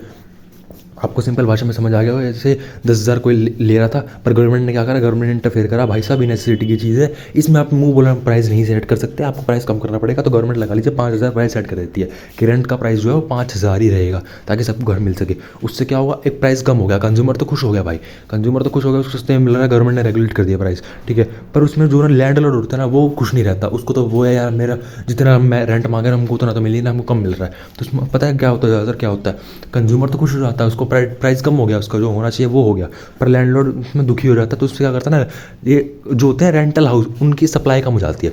आपको पता है आप 10,000 में पहले किराए पे देते रहे, अब भाई गवर्नमेंट ने कहा आप 5,000 ही ले सकते हैं, तो आप तो डिससेटिस्फाई हो गए ना भाई, आप क्या करोगे, आप रेंट पे दोगे ही नहीं, आप ये तो कर लोगे भाई मेरे को रेंट पे देना नहीं रहेगा, तो मैं रह लूँगा इस घर में, ठीक है, मेरे को रेंट पे नहीं देना है, इतना कम पैसे मिल रहे हैं मेरे को, ठीक है। या ऐसा लगा ले सकते हैं आप, जो बड़े बड़े अपार्टमेंट बिल्डर होते हैं, इतने बड़े बड़े वो बिल्डिंग खड़ी कर देते हैं ना, अपार्टमेंट खड़े कर देते हैं रेंट के लिए, रेंट मिलेगा उसको, रेंट पे दे देंगे, तो वो क्या करेंगे, वो बिल्ड ही नहीं करेंगे उसको, अपार्टमेंट बिल्ड नहीं करेंगे, उनको पता है भाई बहुत कम पैसा मिलेगा हमें अपने रेंट में, बहुत कम पैसा मिलेगा, इतनी बड़ी बिल्डिंग खड़ी करो, और फिर गवर्नमेंट आगे करेगी कम पैसे देंगे हम, तो पैसा कम मिलेगा, तो क्या करेंगे बिल्डर जो है ना, वो इतनी बड़े बड़े अपार्टमेंट बिल्ड ही नहीं करेंगे, तो उससे क्या सप्लाई कम होगी रेंट के घर की, ठीक है। जब रेंट पे घर बनेगा ही नहीं, तो रेंट पे मिलेगा भी नहीं, सप्लाई कम हो जाएगी रेंट की, तो इससे क्या होता है ना, जैसे प्राइस कम फिक्स करती है ना गवर्नमेंट, उससे क्या करता है, प्राइस तो कम हो जाता है, कंज्यूमर खुश भी हो जाता है, पर सप्लाई कम हो जाती है उसकी, ठीक है। रेंटल हाउस के कोई रेंटल हाउस बिल्ड नहीं करेंगे, और लैंडलॉर्ड, ठीक है, कुछ कुछ लैंडलॉर्ड तो देंगे उस प्राइस जो गवर्नमेंट ने फिक्स करा है, पर आगे आगे जो फ्यूचर में ना बिल्ड नहीं करेंगे वो घर, उनको पता है उनको कम प्राइस मिलना है, तो लगा लीजिए सप्लाई कम हो जाएगी रेंटल हाउस की, पर कंज्यूमर बेनिफिट में आ जाएगा, ठीक है, उसको कम प्राइस देना पड़ेगा, ठीक है। मैंने 3 क्वेश्चन बताया, बस ये 3 क्वेश्चन ही कर लो इस चैप्टर से, इनफ है भाई, इतना बड़ा चैप्टर है, बुक में आप पढ़ने जाओगे इतना बड़ा चैप्टर, पर मैंने 3 बताया क्वेश्चन, बिल्कुल प्रैक्टिकल और सिंपल क्वेश्चन है, मैंने सबका आंसर ना बिल्कुल मतलब ऐसे समझाया, बिल्कुल आपको बिल्कुल समझ आ जाएगा, ठीक है। और जो एग्जाम्पल मैंने बताया ना सेम लिख के आ जाओ, बिल्कुल फुल मार्क्स मिलेंगे, ठीक है। तो अब आ जाते हैं अगले चैप्टर पर, चलते हैं। हाँ, अगला चैप्टर है सबसे इंपॉर्टेंट, मतलब one of the important chapter है, ठीक है। इसका नाम है कंज्यूमर इक्विलिब्रियम, ठीक है। जैसे कंज्यूमर इक्विलिब्रियम वहाँ से आपके वहाँ पे ये भी लिखा हुआ कंज्यूमर थ्योरी एनालिसिस बनालिसिस, ठीक है, पर इसका सिंपल नाम होता है कंज्यूमर इक्विलिब्रियम, ठीक है। इसमें आपको लॉ बता देता हूँ, एक फर्स्ट क्वेश्चन आप लिख सकते हैं, इसका ये है, explain the law of diminishing marginal utility, ठीक है, और explain and also explain the relation between total and marginal utility, ठीक है। सिंपल भाषा में आपको समझा भी देता हूँ इसका आंसर, ठीक है। बाकी आप गूगल पे जाएंगे ना तो आपको ग्राफ व्राफ मिल जाएगा, उससे आपको सिंपल समझ आ जाएगा, पर आप पता कर सकते हैं मेरी बात सुन सकते हैं और ग्राफ पे भी जा सकते हैं, तो आपको रिलेट कर सकेंगे आप मेरी बातों से, और ठीक है, और आपको समझ में आ जाएगा। तो मैं बता देता हूँ मार्जिनल यूटिलिटी क्या होता है, डिमिनिशिंग मार्जिनल यूटिलिटी क्या होता है। यूटिलिटी का सीधा मतलब होता है सेटिस्फैक्शन, सेटिस्फैक्शन आपको कितनी मिलती है कोई भी गुड्स वो यूज़ करने से। जैसे आप लगा लीजिए आप पिज़्ज़ा खरीद कर लाते हैं, उससे बस इस क्वेश्चन में यही है कि मार्जिनल यूटिलिटी सेटिस्फैक्शन हमारी कम क्यों हो जाती है, जिसमें ये लिखा हुआ वाई डिमिनिशिंग मार्जिनल यूटिलिटी, मतलब हर एक बाइट खाने से आपकी मार्जिनल यूटिलिटी सेटिस्फैक्शन जो है कम कैसे होती है। आपको एग्जांपल देता हूँ, जैसे आप लाए हैं एक पिज़्ज़ा, ठीक है, आप उसकी पहली बाइट खाएंगे, आपकी मार्जिनल यूटिलिटी मतलब जो आपने एक बाइट से वो सेटिस्फैक्शन मिली ना आपको सबसे हाई होगी, क्योंकि आपने भाई पहला बाइट खाया, भाई आपको सबसे ज़्यादा मज़ा आएगा, भाई क्या पिज़्ज़ा है या वो है, ठीक है, सबसे ज़्यादा आपको मज़ा आएगा। उसके बाद क्या होगा, आप अगली बाइट खाएंगे, आपको ना अगली बाइट में मज़ा तो आएगा, पर जो पहली बाइट आपने खाई थी ना, पहले आता ही जो गरम गरम आया था आपने पहला खाया था, उसमें जो सेटिस्फैक्शन मिली थी उससे कम ही मिली होगी सेकंड बाइट में, क्योंकि आपने एक पहले खा लिया, ठीक है। मिली तो होगी नहीं, आपको बुरा लगेगा सेकंड बाइट में भी सही लगेगा, पर क्या है, जो पहली बाइट में आपको बिल्कुल खुशी मिली होगी ना, जो सेटिस्फेक्शन मिली होगी खा के, वो उससे तो कम होगी भाई, ये उससे सेकंड बाइट कम होगी तो कम होगी, ठीक है। आपने दूसरी खा ली, अब आप खाएंगे तीसरी बाइट खाएंगे ना, तो जो दूसरी बाइट में आपको सेटिस्फेक्शन मिलेगी उससे कम मिलेगी, क्योंकि आपको पता है जैसे जैसे आप खाते जाएंगे ना, आपकी सेटिस्फेक्शन कम होती जाएगी, आपका मन भर जाएगा उससे खाते खाते, ठीक है। आप ये ले सकते हैं, आप बर्गर का एग्जाम्पल ले सकते हैं। आप पहला बर्गर खाएंगे तो आपको लगेगा भाई साहब मज़ा आ गया, मज़ा आ गया, पर आप दूसरा बर्गर खाएंगे ना, आपको मज़ा तो आएगा पर उतना मज़ा नहीं आएगा जो पहले वाले खाने में आया था आपको, ठीक है। फिर आप तीसरा खाएंगे, आपका पेट और भर जाएगा, ठीक है, आपको और मज़ा नहीं आएगा। तो ऐसे से ना मार्जिनल यूटिलिटी, यही सीधा मार्जिनल यूटिलिटी का मतलब है। यूटिलिटी मतलब होता है सेटिस्फेक्शन, और मार्जिनल यूटिलिटी का मतलब होता है कि हर एक चीज़ खाने से जो सेटिस्फेक्शन मिल रही है। तो मतलब मार्जिनल यूटिलिटी ना गिरती रहती है। आपको सिंपल ये समझ आ गया होगा, एक बर्गर खाया, आपकी फुल सेटिस्फेक्शन आपको लगा लीजिए 100 सेटिस्फेक्शन मिली आपको 100 पॉइंट की, ठीक है। दूसरा खाएंगे आपको सेटिस्फेक्शन मिलेगी पर 70 पॉइंट की मिलेगी इस बार, ठीक है। आप और खाएंगे आपको 50 पॉइंट की सेटिस्फेक्शन मिल रही है। तो आपकी क्या है, सेटिस्फेक्शन कम होती जा रही है खा खा के, ठीक है। आपका पेट भरता जा रहा है, आपका मन भरता जा रहा है वो खा के, आपको वो उतनी खुशी नहीं मिलेगी हर बार खाने से, ठीक है, जो पहली बार में मिली थी। तो इसे ही कहते हैं मार्जिनल डिमिनिशिंग यूटिलिटी, ठीक है। जो यूटिलिटी आपकी सेटिस्फेक्शन है जो आपकी गिरती जा रही है, जैसे कि आप अलग अलग खाए जा रहे हैं ना, ठीक है, तो गिरती जाती है। और इसमें एक अजम्पशन होता है कि गुड हमारा सेम रहेगा, जिससे ये नहीं है कि आपने एक बाइट पिज़्ज़ा खा ली, एक बर्गर की खा लेंगे तो भाई दोनों में आपको फुल सेटिस्फेक्शन मिलेगी, क्योंकि भाई दोनों अलग अलग आइटम है, ठीक है। मैं आपको सिर्फ एक आइटम कर रहा हूँ। अगर आप एज्यूम करते हैं कि आप बर्गर खा रहे हैं तो आप बर्गर ही खा सकते हैं। आप खुद एग्जाम्पल लेते हैं, एक बर्गर खाया आपको 100 की सेटिस्फेक्शन मिली, दूसरा खाओगे मिलेगी सेटिस्फेक्शन पर कम मिलेगी, 70 की मिलेगी, ठीक है। तीसरा खाओगे तो 50 की मिलेगी, सेटिस्फेक्शन मिल रही है पर वो उसके कंपेयर कम मिल रही है जो आपने पहले खाया था, ठीक है। तो आपको ये समझ आ गया मार्जिनल यूटिलिटी के बारे में मैंने आपको बता दी। यूटिलिटी क्या होती है, सेटिस्फेक्शन को यूटिलिटी कहते हैं, ठीक है। आपको समझ आ जाएगा। और है आपको यही है, आपको डायग्राम मिल जाएगा टोटल यूटिलिटी का और मार्जिनल यूटिलिटी का, जो मैंने आपको बताया था ना, इसमें रिलेशनशिप बताना है। तो आप सीधा वो गूगल पर क्लिक करें, explain the relation between total and marginal utility, आपको समझ आ जाएगा। पर मैं आपको सिंपल भाषा में एक बता देता हूँ। टोटल यूटिलिटी भाई कम होती जाती है, आपको पता है, जैसे मैंने अभी आपको बताया टोटल यूटिलिटी कम होती जाती है। एक पॉइंट पर आपको हो जाएगा भाई अब आप सेटिस्फेक्शन मिलेगी, उसके बाद आपका पेट भर जाएगा ना, आप खाने लगेंगे, आपकी सेटिस्फेक्शन कम हो जाएगी, तो आप कह सकते हैं आप ठूसने लग जाएंगे मुंह में, तो आपको मन नहीं है, आप खा रहे हैं बस खा ही रहे हैं पेट भरने के लिए, तो क्या होगा, आपकी सेटिस्फेक्शन नहीं मिलेगी अब आपको, ठीक है। अब आपको पेट में दर्द होने लगेगा, ठीक है। अब आपका पेट भर जाएगा, पेट में दर्द होने लगेगा तो सेटिस्फेक्शन गिरने लग जाएगी, ठीक है। या लगा लीजिए नेगेटिव में चली जाएगी, क्योंकि आपने लगा लीजिए 2 पिज़्ज़ा खा लिए, ठीक है, फुल सेटिस्फेक्शन आपको मिलेगी जितनी आपको मिलनी चाहिए थी। अब उसके आप और खाई जाएंगे ना, आपको पता है अब आपको बिल्कुल, आपको तो वो हो जाएगा, टॉर्चर हो जाएगा फिर आपके साथ, ठीक है। भाई को ठूस ठूस को खिला रहा है पर टॉर्चर कर रहा है, तो आपको सेटिस्फेक्शन नहीं मिलेगी। अब आपको भाई और वो होएगा भाई सब दिक्कत होएगी। तो आप लगा सकते हैं, इसको कहते हैं नेगेटिव टोटल यूटिलिटी, ठीक है। जिसमें नेगेटिव में आपको अब तो बिल्कुल मज़ा आ ही नहीं रहा है, आपको और दर्द हो रहा है भाई पेट में, ये होता है, ठीक है। बाकी आप गूगल पर लिखें ना, but explain the relation between total and marginal utility, तो इसका आंसर आ जाएगा, आपको सिंपल भाषा में समझ आ जाएगा, ठीक है। ये कर लेना, काफ़ी इंपॉर्टेंट क्वेश्चन है, मैंने एक क्वेश्चन बताया पर ये काफ़ी इंपॉर्टेंट क्वेश्चन है, आप कर लेंगे, ठीक है। और मैं आपको बताता हूँ, आगे भी देखिए यही क्वेश्चन है, सेम क्वेश्चन देखिए मेरे सामने रिपीट हो रहा है कि explain the law of diminishing marginal utility, ठीक है। आपको सिंपल, आपको मैंने अभी बताया, आप उसको बिल्कुल कर सकते हैं, सेम वही क्वेश्चन है जो मैंने बताया आपको, बस वो भाषा अलग लिखी हुई है। तो आप देख सकते हैं मेरे सामने रिपीट हो रहा है क्वेश्चन, तो आपके सामने तो क्या ही होगा। हाँ, और आपको कंज्यूमर सरप्लस और कर लेना, व्हाट इज कंज्यूमर सरप्लस, या right a short note on consumer surplus. Sir consumer surplus आपको मैं सिंपल भाषा में आपको बता देता हूँ। कंज्यूमर सरप्लस एक डिफरेंस होता है between the price the consumer is actually willing to pay and the price consumer is actually paying.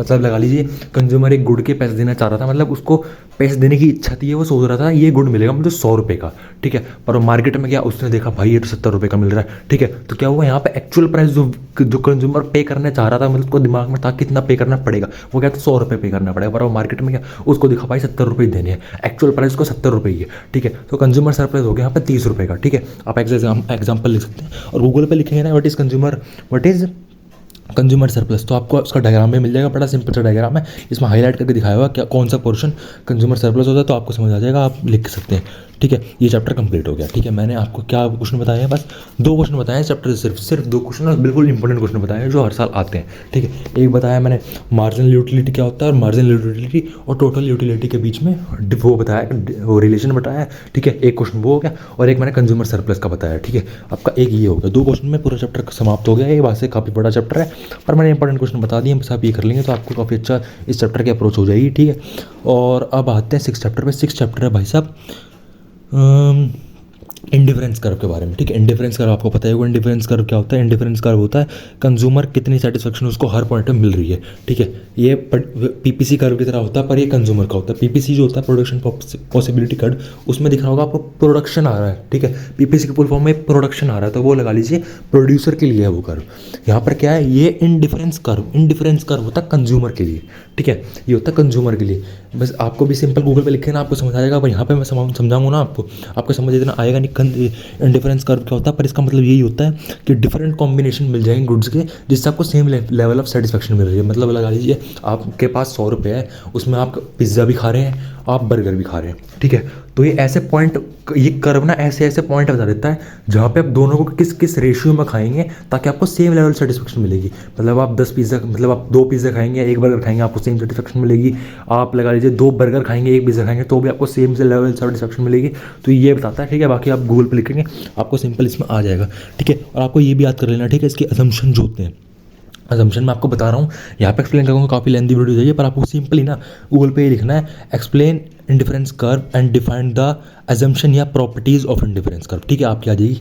मैं असम्पशन या प्रॉपर्टीज़ जो है आपको बता देता हूँ। 4 प्रॉपर्टीज़ हैं, काफ़ी सिंपल से, आप गूगल पे लिखेंगे आपको आंसर मिल जाएगा। काफ़ी इंपॉर्टेंट क्वेश्चन है और ये आता है हर साल, ठीक है। पहली जो असम्पशन है वो यही है, they always slope downward from left to right. आपको पता है डाउनवर्ड स्लोप करते हैं जब आपको पता है कि जब एक गुड़ खाते हैं दूसरा गुड़ कम खाते हैं ना, उससे तो वो डाउनवर्ड ही जाती है। पर आपको यहाँ समझ नहीं आएगा, पर आप गूगल पे लिखेंगे आपको इजीली एग्जांपल आपको मिल जाएगा, आप वहाँ से पढ़ सकते हैं। मैंने क्वेश्चन बता दिया, ठीक है। सेकंड पॉइंट इसमें यही है कि हायर डिफरेंस कर आप preferred as compare to lower ones. आपको पता है जहाँ पर आपको ज़्यादा सेटिस्फेक्शन मिलेगी आप वही खाएंगे कम से ज़्यादा, ठीक है। आपको एक इंसान भाई बर्गर दे रहा है 80 रुपये का, आपको एक आपको पिज़्ज़ा दे रहा है 150 रुपये का, तो आपको ऑब्वियस सी बात है आप 150 रुपये वाला पिज़्ज़ा ही प्रेफर करोगे भाई, वो महंगा है, ठीक है। इसमें भी यही होता है, जितना हायर इंडिफरेंस कर्व होगा उतनी उसकी प्रेफरेंस होगी, लोअर वाले को नहीं लेगा बंदा हमेशा हायर वाले को चूज़ करेगा, ठीक है। सेकंड ये हो गई। थर्ड ये हो गई कि जो इंडिफरेंस कर्व होता है वो कॉन्वेक्स होता है to the point of origin, ठीक है। आपको ये भी आपको सिंपली कर लेना है, मतलब आपको गूगल में मिल जाएगा, पर मैं आपको मेन पॉइंट बता रहा हूँ। गूगल पे लिखेंगे ना आपको सब कुछ आ जाएगा, ठीक है, क्या होता है, ठीक है। और they never intersect each other, ठीक है। ये 4 असम्पशन होती है। तो एक ही क्वेश्चन बताया मैंने, उसको थोड़ा एक्सप्लेन कर दिया। क्वेश्चन यही है, आप दोबारा सुन सकते हैं कि what is indifference curve and define the properties और असम्पशन और ऑफ इंडिफरेंस कर्व, ठीक है। प्रॉपर्टीज और असम्पशन वैसे एक ही बात होती है, पर मैंने दोनों बोल दिया, ठीक है। ये क्वेश्चन हो गया आपका। हाँ, एक क्वेश्चन इसी में से बना हुआ है, जैसे कि मैंने आपको अभी इसकी असम्पशन में से एक पॉइंट बताया था ना कि indifference curve never intersect each other, उसी का एक क्वेश्चन अलग से बना हुआ है, देख सकते हैं। एक क्वेश्चन के अंदर अलग क्वेश्चन बन रहे हैं, ठीक है। ये अलग क्वेश्चन दिया हुआ है वैसे तो बुक में, पर ये सेम ही क्वेश्चन है। आप अगर आपने जो मैंने पहले क्वेश्चन बताया फर्स्ट क्वेश्चन वो कर लेंगे ना, आपको सेम का आंसर बन जाएगा। सेकंड आंसर जो क्वेश्चन पूछा हुआ है कि वाई डस indifference curve never intersect each other, ठीक है। ये क्वेश्चन मैंने आपको बताया था असम्पशन में, अगर आप वो क्वेश्चन कर लेंगे तो सेकंड क्वेश्चन आपका अपने आप हो जाएगा। उसी में से क्वेश्चन पूछा हुआ है, उसी का एक असम्पशनों के बारे में पूछा हुआ है अलग से, ठीक है। तो एक ही क्वेश्चन हो गया ये, मतलब क्वेश्चन अलग दिए हुए हैं बुक में, पर एक क्वेश्चन आप कर लेंगे वो जो फर्स्ट मैंने बताया, इसी में आपको इसका भी आंसर मिल ही जाएगा, ठीक है। आपको कर लेना है एक define the case where marginal rate of substitution is zero, ठीक है। Marginal rate of substitution zero जब होती है, जो आप लगा लीजिए जब एक गुड को दूसरे गुड से सब्सटीट्यूट नहीं किया जाता, ठीक है। बाकी आप गूगल पर लिखेंगे आपको आंसर मिल जाएगा। मैं आपको बता देता हूँ क्या लिखना है आपको लिखना है why marginal rate of substitution is zero, ठीक है। ये explain the case of where marginal rate of substitution is zero, ठीक है। और बस आपको ये लिखना है, इसका आ जाएगा सिंपल सा ही, ठीक है। मैंने 2 पॉइंट बताए हैं, एक पहला क्वेश्चन बताया और एक यहाँ बताया, ठीक है। ये हो गया आपका, ठीक है। आपको हाँ, एक ही क्वेश्चन काफ़ी इंपॉर्टेंट है भाई, इस पर स्टार लगा लेना, ठीक है। ये कई बार देखा मैंने एग्जाम में। ये क्वेश्चन है आपका explain consumers equilibrium using indifference curve, ठीक है। हाँ, आपको ये क्वेश्चन आप लिखना है गूगल पे, explain consumers equilibrium using indifference curve, मतलब इंडिफरेंस कर्व के यूज से, मतलब इंडिफरेंस कर्व के यूज से आपको कंज्यूमर्स इक्विलिब्रियम निकालना है। कंज्यूमर इक्विलिब्रियम आपको पता है कौन सा पॉइंट होता है, वहाँ होता है जब कंज्यूमर को ज़्यादा से ज़्यादा सेटिस्फेक्शन मिलती है कम से कम पैसे स्पेंड करके, ठीक है। आपके पास 100 रुपये, आप चाहोगे भाई 100 रुपये में ज़्यादा से ज़्यादा सेटिस्फेक्शन आपको मिले, मतलब कम से कम पैसे में आपको ज़्यादा से ज़्यादा सेटिस्फेक्शन जहाँ मिलती है ना, जिस पॉइंट पे वो कंज्यूमर इक्विलिब्रियम कहते हैं, कंज्यूमर वो कहते हैं, ठीक है, इक्विलिब्रियम कहते हैं इस पॉइंट को, ठीक है। तो इसमें यही है कि हमको बस ये करना है ना, एक्सप्लेन करना है कंज्यूमर इक्विलिब्रियम इंडिफरेंस कर्व, मतलब इंडिफरेंस कर्व के यूज़ से हमको वो निकालना है, कंज्यूमर इक्विलिब्रियम निकालना है। आप क्वेश्चन सीधे लिखोगे ना गूगल पे कि explain consumer equilibrium with the help of indifference curve, आपको आंसर आ जाएगा। ठीक है, आपको समझ आ जाएगा। ठीक है, मैंने क्वेश्चन बता दिया, दो क्वेश्चन बताया मैंने, बड़े सिंपल क्वेश्चन और बड़े इंपॉर्टेंट क्वेश्चन है इस चैप्टर के। ठीक है, कंज्यूमर सरप्लस से भाई हर साल मैंने देखा क्वेश्चन कुछ ना कुछ बनता ही है। ठीक है, और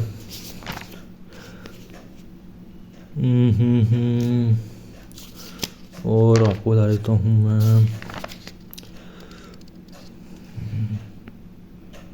हाँ, और आपको ये कर लेना है क्वेश्चन, थर्ड क्वेश्चन जो मैं बता रहा हूँ, explain and show the slope of indifference curve in case of perfect substitute and perfect complement.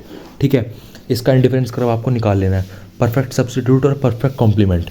ठीक है, आपको पता होगा, इसमें बता देता हूँ आपका, परफेक्ट सब्सटीट्यूट होगा ना, उसमें डाउनवर्ड स्लोपिंग सीधी लाइन होगी, क्योंकि परफेक्ट सब्सटीट्यूट का मतलब यही है कि अगर लगा लीजिए आपके दोनों के गुण हैं, एक बंदा क्या करता है ना, 10-10 दोनों का बाय करता है, 10 आपके कर रहा है, 10 सामने वाले का कर रहा है। सब्स्टिट्यूट गुड आपको पता होगा सेम गुड होते हैं, जो आपस में एक दूसरे पे कंज्यूमर स्विच करता रहता है प्राइस की चेंज होने की वजह से। ठीक है, सब्स्टिट्यूट गुड में यही होता है कि अगर उसने क्या करा ना, सामने वाले गुड की 8 क्वांटिटी बाय करी, 2 नहीं करी, 2 वहाँ से नहीं बाय करी, तो 2 आपकी बाय करेगा वो। ठीक है, इसमें क्या होता है, इक्वल, जितना वहाँ से नहीं बाय करा उतना वो आपसे बाय करेगा, वो सेम रहता है। इसमें को कहते हैं परफेक्ट सब्स्टिट्यूट। ठीक है, ये आपको सिंपल मैंने एग्जांपल बताया, जैसे दोनों को 10 खरीदा, सामने वाले का भी 10 क्वांटिटी खरीदता है, आपकी भी 10 क्वांटिटी खरीदता है, पर अगर सामने वाले उसने 8 खरीदी तो फिर आपकी वो 12 खरीदेगा। मतलब क्या हुआ, उसमें 2 का डिक्रीज हुआ, मेरे में 2 का इंक्रीज हुआ। ठीक है, इसको कहते हैं परफेक्ट सब्स्टिट्यूट और परफेक्ट कॉम्प्लीमेंट। यही होते हैं परफेक्ट कॉम्प्लीमेंट जो एक दूसरे के साथ चलते हैं, उसमें ना उसमें प्राइस से कुछ नहीं होता। मतलब आप एक, मतलब वही पेन और इंक का एग्जांपल है, पेन की डिमांड बढ़ेगी तो इंक की भी डिमांड बढ़ेगी, पेन की डिमांड कम होगी तो इंक की भी डिमांड कम होगी। ठीक है, ये हो गया आपका चैप्टर। ठीक है, बड़ा ईजी सा मैंने समझा दिया। ठीक है, आपको समझ भी आ गया होगा। ठीक है, और अब आपको कर लेना है एक क्वेश्चन, मैं आपको और बताता हूँ। ठीक है, ये भी काफ़ी इंपॉर्टेंट क्वेश्चन है भाई, मैं जो बता रहा हूँ ना भाई साहब, एग्जाम में मैंने देखे ही है। मतलब ये क्वेश्चन आप कर लोगे ना, आपको एग्जाम में बैठ के ये लगेगा भाई साहब क्या क्या भाई सब पढ़ा हुआ आ रहा है, मतलब क्या क्या छोड़ूं मैं, क्या क्या लिखूं एग्जाम में। ठीक है, आपको ये समझ नहीं आ पाएगा मैं क्या क्या लिखूं, लिखते लिखते दर्द हो जाएगा हाथ में। ठीक है, ये क्वेश्चन मैं आपको और बता रहा हूँ। ठीक है, right short note on law of variable proportion. ठीक है, आपको ये क्वेश्चन आपको मिल जाएगा भाई साहब, बड़ा easy question. Law of variable proportion मैं आपको बता देता हूँ। वेरिएबल आपको पता होगा, वेरिएबल प्रोपोर्शन क्या होता है, अगर आपने 12th और 11th में पढ़ा है। फिक्स्ड एक आउटपुट होता है, एक फिक्स्ड इनपुट होता है, एक वेरिएबल इनपुट होता है। ठीक है, फिक्स्ड इनपुट होता है जो फिक्स रहता है, मतलब आप में उसकी लैंड आती है, मशीनरी आती है जो फिक्स रहती है, जिसको आप शॉर्ट रन में इंक्रीज डिक्रीज नहीं कर सकते, फिक्स होती है। ठीक है, एक वेरिएबल फैक्टर होते हैं जो मतलब चेंज हो सकते हैं लॉन्ग टर्म में। ठीक है, वेरिएबल आउटपुट में आते हैं, जैसे आप लगा लीजिए लेबर है आपकी। ठीक है, लेबर तो क्या है, आपको लगेगा यार मेरे को ज़्यादा लेबर चाहिए, आप दिहाड़ी और दोगे भाई साहब, और बंदे आ जाएंगे। आपको चाहिए यार लेबर ज़्यादा होगा, ये काम इतना नहीं है, आप लेबर को पैसा नहीं दोगे, लेबर से ली जाएगी, तो वो चेंज हो सकते हैं आसानी से। वेरिएबल प्रोपोर्शन का नाम ही होता है, वेरिएबल का मतलब है जो चेंज हो सकते हैं, और फिक्स जो होते हैं वो चेंज नहीं हो सकते शॉर्ट रन में। ठीक है, लॉ ऑफ वेरिएबल प्रोपोर्शन पता क्या कहता है, लॉ ऑफ वेरिएबल प्रोपोर्शन कहता है एक पॉइंट तक आप अपना वेरिएबल वो बढ़ाओगे ना, लेबर को बढ़ाओगे। लेबर का मैं एग्जांपल ले रहा हूँ वैसे वेरिएबल में, उसका मतलब ये होता है अगर आप एक पॉइंट तक लेबर को बढ़ाते रहोगे ना, पहले तो आपका क्या होगा ना, वो बढ़ जाएगा, आउटपुट बढ़ेगा आपका। ठीक है, और एक पॉइंट के बाद आउटपुट स्टिल हो जाएगा, और एक पॉइंट पे ऐसा होगा कि आउटपुट आपका नेगेटिव हो जाएगा। इसका मैं आपको एग्जांपल देता हूँ। ठीक है, आप भी एग्जांपल लिख के आना ये। ठीक है, जैसे आप लगा लीजिए फैक्ट्री है एक। ठीक है, फैक्ट्री है, मशीन सब है आपके पास। ठीक है, अब आपको क्या करना है ना, प्रोडक्शन बढ़ाना है, तो फैक्ट्री में काम करने के लिए चाहिए होते हैं 100 वर्कर। ठीक है, 100 वर्कर होंगे ना भाई, सही काम होगा फैक्ट्री में। पर आपको लगा लीजिए पहले आपके 50 है, 50 वर्कर हैं आपके पास पहले। ठीक है, तो आप पहले तो बढ़ाएंगे वर्कर को। ठीक है, पहले तो क्या था कि आपको 100 वर्कर चाहिए, आपके पास 50 ही हैं, तो मतलब आप लगा लीजिए आपके पास रिसोर्सेज कम है, आप और लगाएंगे तो आपकी और प्रोडक्शन बढ़ेगी, ऑब्वियस सी बात है। 50 थे आपके पास वर्कर, आपको चाहिए 100, आप 50 से 100 जाएंगे ना तो आउटपुट बढ़ेगा। ठीक है, जो बंदे भाई 50 बंदे पहले काम कर रहे थे, अब वो बंदे 100 बंदे काम करेंगे तो आपको पता है आउटपुट बढ़ेगा। ज़्यादा लोग काम करेंगे तो 100 बंदों में करेंगे पहले तो आउटपुट बढ़ेगा आपका, बढ़ गया भाई साहब पूरी, मतलब जितने बंदे चाहिए थे उतने बंदे हो गए, 50 से 100 हो गए, 100 हो गए तो आपका आउटपुट बढ़ेगा, क्योंकि 100 बंदे काम कर रहे हैं भाई, 2 गुना बंदे काम कर रहे हैं, बढ़ेगा आउटपुट। अब 100 पे क्या होगा ना, 100 पे आउटपुट सेम रहेगा। जैसे आप लगा लीजिए पहले अगर वो 10,000 क्वांटिटी प्रोड्यूस करे तो 10,000 क्वांटिटी प्रोड्यूस करने लग जाएंगे। अब जैसे पहले कम कर रहे होंगे, पहले कम बंदे थे, अब 10,000 हो गए भाई साहब, आउटपुट आपका बढ़ने लग जाएगा। और उसके बाद क्या होगा ना, उस वो पॉइंट है इक्विलिब्रियम का, क्योंकि आपको मैंने बताया था ना कि आपको फैक्ट्री में 100 बंदे ही चाहिए काम करने के लिए, एक फैक्ट्री में काम करने के लिए 100 बंदे चाहिए, उससे ऊपर नहीं चाहिए, वरना फिर भीड़ हो जाएगी, काम तो कुछ होगा नहीं, भीड़ हो जाएगी पूरी उसमें। ये थोड़ी भाई ज़्यादा बंदे ज़्यादा ही काम करते हैं, ज़्यादा बंदे भीड़ भी तो करते हैं, फिर एक पॉइंट के बाद ना ज़्यादा बंदे ले लेते हैं ना, अब तो वो भीड़ करने लग जाते हैं। तो यहाँ पे क्या हो गया, 100 ओवर कर लिए, आपकी डिमांड वो आउटपुट पहले तो बढ़ गया, आउटपुट बहुत फैक्ट्री में काम हो भाई साहब, धड़ाधड़ सामान बनता जा रहा है, आइटम बनता जा रहा है एक पॉइंट पे। अगर आप उससे भी ऊपर प्रोड्यूस करने चले जाएंगे ना भाई, कि भाई इससे भी ज़्यादा प्रोड्यूस करूँगा, इससे भी ज़्यादा वो ले लेता हूँ, वर्कर और बुला लेता हूँ, वर्कर और रख लेता हूँ हायर करके, तो उससे आउटपुट कम होने लग जाएगा आप। क्योंकि पहले तो क्या करा, आपको फैक्ट्री में चाहिए 100 वर्कर, ठीक है, पर आपने क्या करा, 50 से आप 100 लाए, जब तो ठीक है भाई, फैक्ट्री अफोर्ड कर सकती है, इतने बंदे फैक्ट्री में काम कर सकते हैं, ठीक है, पहले तो आपका आउटपुट बढ़ेगा। पर उसके बाद अगर आप और बंदे लाएंगे, लालच करेंगे भाई 100 से अब 150 कर देता हूँ बंदे, आउटपुट बढ़ेगा, पर ऐसा नहीं होगा। आपको पता है एक जगह पे अगर 100 बंदे ही चाहिए काम करने के लिए, तो आप ये थोड़ी वहाँ 150 बंदे लगा दो कि ज़्यादा काम होगा, वहाँ भीड़ होने लग जाएगी। आपको पता है पूरे फैक्ट्री में भीड़ हो जाएगी भाई साहब, काम किसी को करने का मौका मिलेगा ही नहीं, भीड़ हो जाएगी, उससे काम क्या होगा, और आउटपुट आपका गिर जाएगा। जो बंदे पहले काम कर रहे थे बढ़िया काम कर रहे थे, अब इतने बंदे तुमने एम्प्लॉय कर दिए भाई, पूरी फैक्ट्री में भीड़ हो रखी है, हिलने की जगह नहीं है, एक मशीन में 10-10 बंदे खड़े हुए हैं काम करने के लिए, काम तो हो नहीं रहा वहाँ पे, वो बातें करने लग रहे हैं, वो कुछ गलतियाँ कर रहे हैं, सारे आपस में मिलकर एक काम में लग रहे हैं, तो भाई वो गलतियाँ बहुत करेंगे और बहुत वो गलतियाँ होंगी, तो उससे क्या होगा, आपकी जितना एक पॉइंट पे क्या होता है ना, जिसका यही लॉ ऑफ वेरिएबल प्रोपोर्शन है कि एक पॉइंट तक तो आपका आउटपुट बढ़ता है। आपने पहले पहले इनिशियली वर्कर लगाए तो आपका आउटपुट बढ़ेगा भाई साहब, आपको बंदे चाहिए थे और बंदे आपने लगाए तो बढ़ जाएगा। पर अब जितने बंदे चाहिए आप उससे भी ज़्यादा बंदे लगाएंगे तो क्या होगा ना, आपका आउटपुट फिर गिरने लग जाएगा। तो उसका यही प्रपोर्शन होता है कि इनिशियली आप जब वेरिएबल आउटपुट बढ़ाते हैं आपका आउटपुट बढ़ता है, वेरिएबल इनपुट बढ़ाते हैं आपका आउटपुट बढ़ता है, पर जब उसके बाद आप और बढ़ा सकते हैं, जितना डिज़ायर नहीं है, जितनी नीड नहीं है, आप उससे ज़्यादा वर्कर लगाते हैं, उससे ज़्यादा वेरिएबल इनपुट लगाते हैं, तो आपका आउटपुट गिरने लग जाता है, आपकी प्रोडक्शन गिरने लग जाएगी, आप ज़रूरत से ज़्यादा बंदे लगा देंगे तो। ठीक है, तो ये इसका होता है, मैंने काफ़ी सिंपल भाषा में आपको समझा दिया, बाकी आप गूगल पे लिखेंगे तो आपको इसका आंसर मिल जाएगा। ठीक है, ठीक है, और आपको एक ये और कर लेना है, explain return to a factor outlining the different stage of labour production. ठीक है, वैसे सेम क्वेश्चन है भी, पर इसमें आपको बता दी जाएगा, इसमें आपको ना सेम समझा दिया जाएगा जो मैंने आपको सिनेरियो बताया है कि टोटल प्रोडक्ट पहले तो बढ़ता है फिर अब गिरने लग जाता है, अब ज़्यादा बंदे लगा देते हो। ठीक है, ये क्वेश्चन मैंने बता दिया, आप ये कर सकते हैं। और इस चैप्टर से मैं सिर्फ 2 क्वेश्चन बता रहा हूँ। ठीक है, इससे तो वैसे जो मैंने 2 क्वेश्चन अभी बताए हैं ना, ये दोनों एक ही क्वेश्चन में दिए हुए हैं, पर आपको अलग अलग सर्च करना पड़ेगा इनको। एक से आपको लॉ ऑफ वेरिएबल प्रोडक्शन के बारे में पता चलेगा और एक से आपको पता चलेगा उसके बारे में, वो स्टेजेस के बारे में, different stages of total production. ठीक है, different stages of labour and production. ठीक है, ये मिल जाएगा आपको। उसके बाद आपको एक क्वेश्चन और बताते हैं, चैप्टर से बचेगा, चैप्टर यहीं कंप्लीट हो जाएगा। ये क्वेश्चन है difference between internal economies and external economies of scale.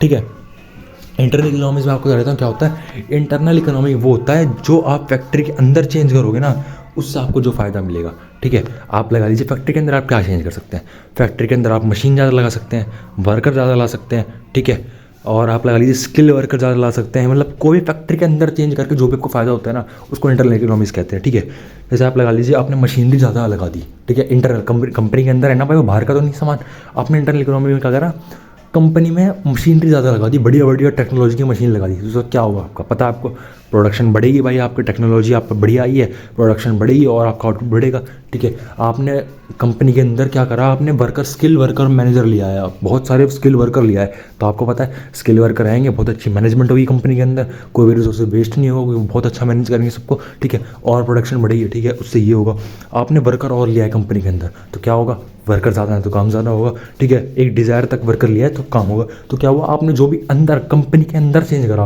उससे जो भी आपको कंपनी को फ़ायदा होता है ना, उसको इंटरनल इकोनॉमीज कहते हैं। ठीक है, जो भी कंपनी का अंदर चेंज कर रहे हो उससे जो आपका आउटपुट बढ़ रहा है उसको इंटरनल इकोनॉमी कहते हैं। और एक्सटर्नल इकोनॉमी वो होता है जो कंपनी के बाहर जो भी चेंज हो रहा है उसकी वजह से आपकी प्रोडक्शन बढ़ रही है। जैसे आप लगा लीजिए कि एक रूरल एरिया है, वहाँ पे ज़्यादा कंपनी नहीं थी, ठीक है, वहाँ पे थोड़ी बहुत ही कंपनी थी, पर वहाँ पे क्या हो गया ना, अब वहाँ पे बहुत सारी कंपनी सेट होने लगी। जैसे आप लगा लीजिए एक एरिया है 10 किलोमीटर का, 10 किलोमीटर का, 50 किलोमीटर का, वहाँ पहले एक भी कंपनी नहीं थी, फिर धीरे धीरे करके सेटअप करने लगी और 2 साल के अंदर ना वहाँ भाई 50 कंपनी खुल गई, 2 साल के अंदर 50 कंपनी खुल गई आजू बाजू में, बगल बगल में। ठीक है, ज़्यादा कंपनी खुलेगी, तो ये होता है एक्सटर्नल इकोनॉमी, जो कंपनी के हाथ में नहीं है पर कंपनी के बाहर है, जिससे कंपनी को फ़ायदा होता है। अब आप लगा लीजिए आपके आसपास पहले एक भी कंपनी नहीं थी, आप अकेले कंपनी थे वहाँ पे, तो आपको भाई कितना खर्चा करना पड़ेगा, कोई कोई कुछ भी आपको ट्रांसपोर्ट करना आइटम भाई आपको अलग से हायर करना पड़ेगा सबको, सब कुछ प्रोडक्शन अलग से लाना पड़ेगा गाँव के, क्योंकि आप एक इलाके में रह रहे हैं जहाँ पे कोई फैक्ट्री है ही नहीं। वहाँ पे फैक्ट्री का आपको सामान लाने के लिए वो करना पड़ेगा, बड़ी मेहनत करनी पड़ेगी।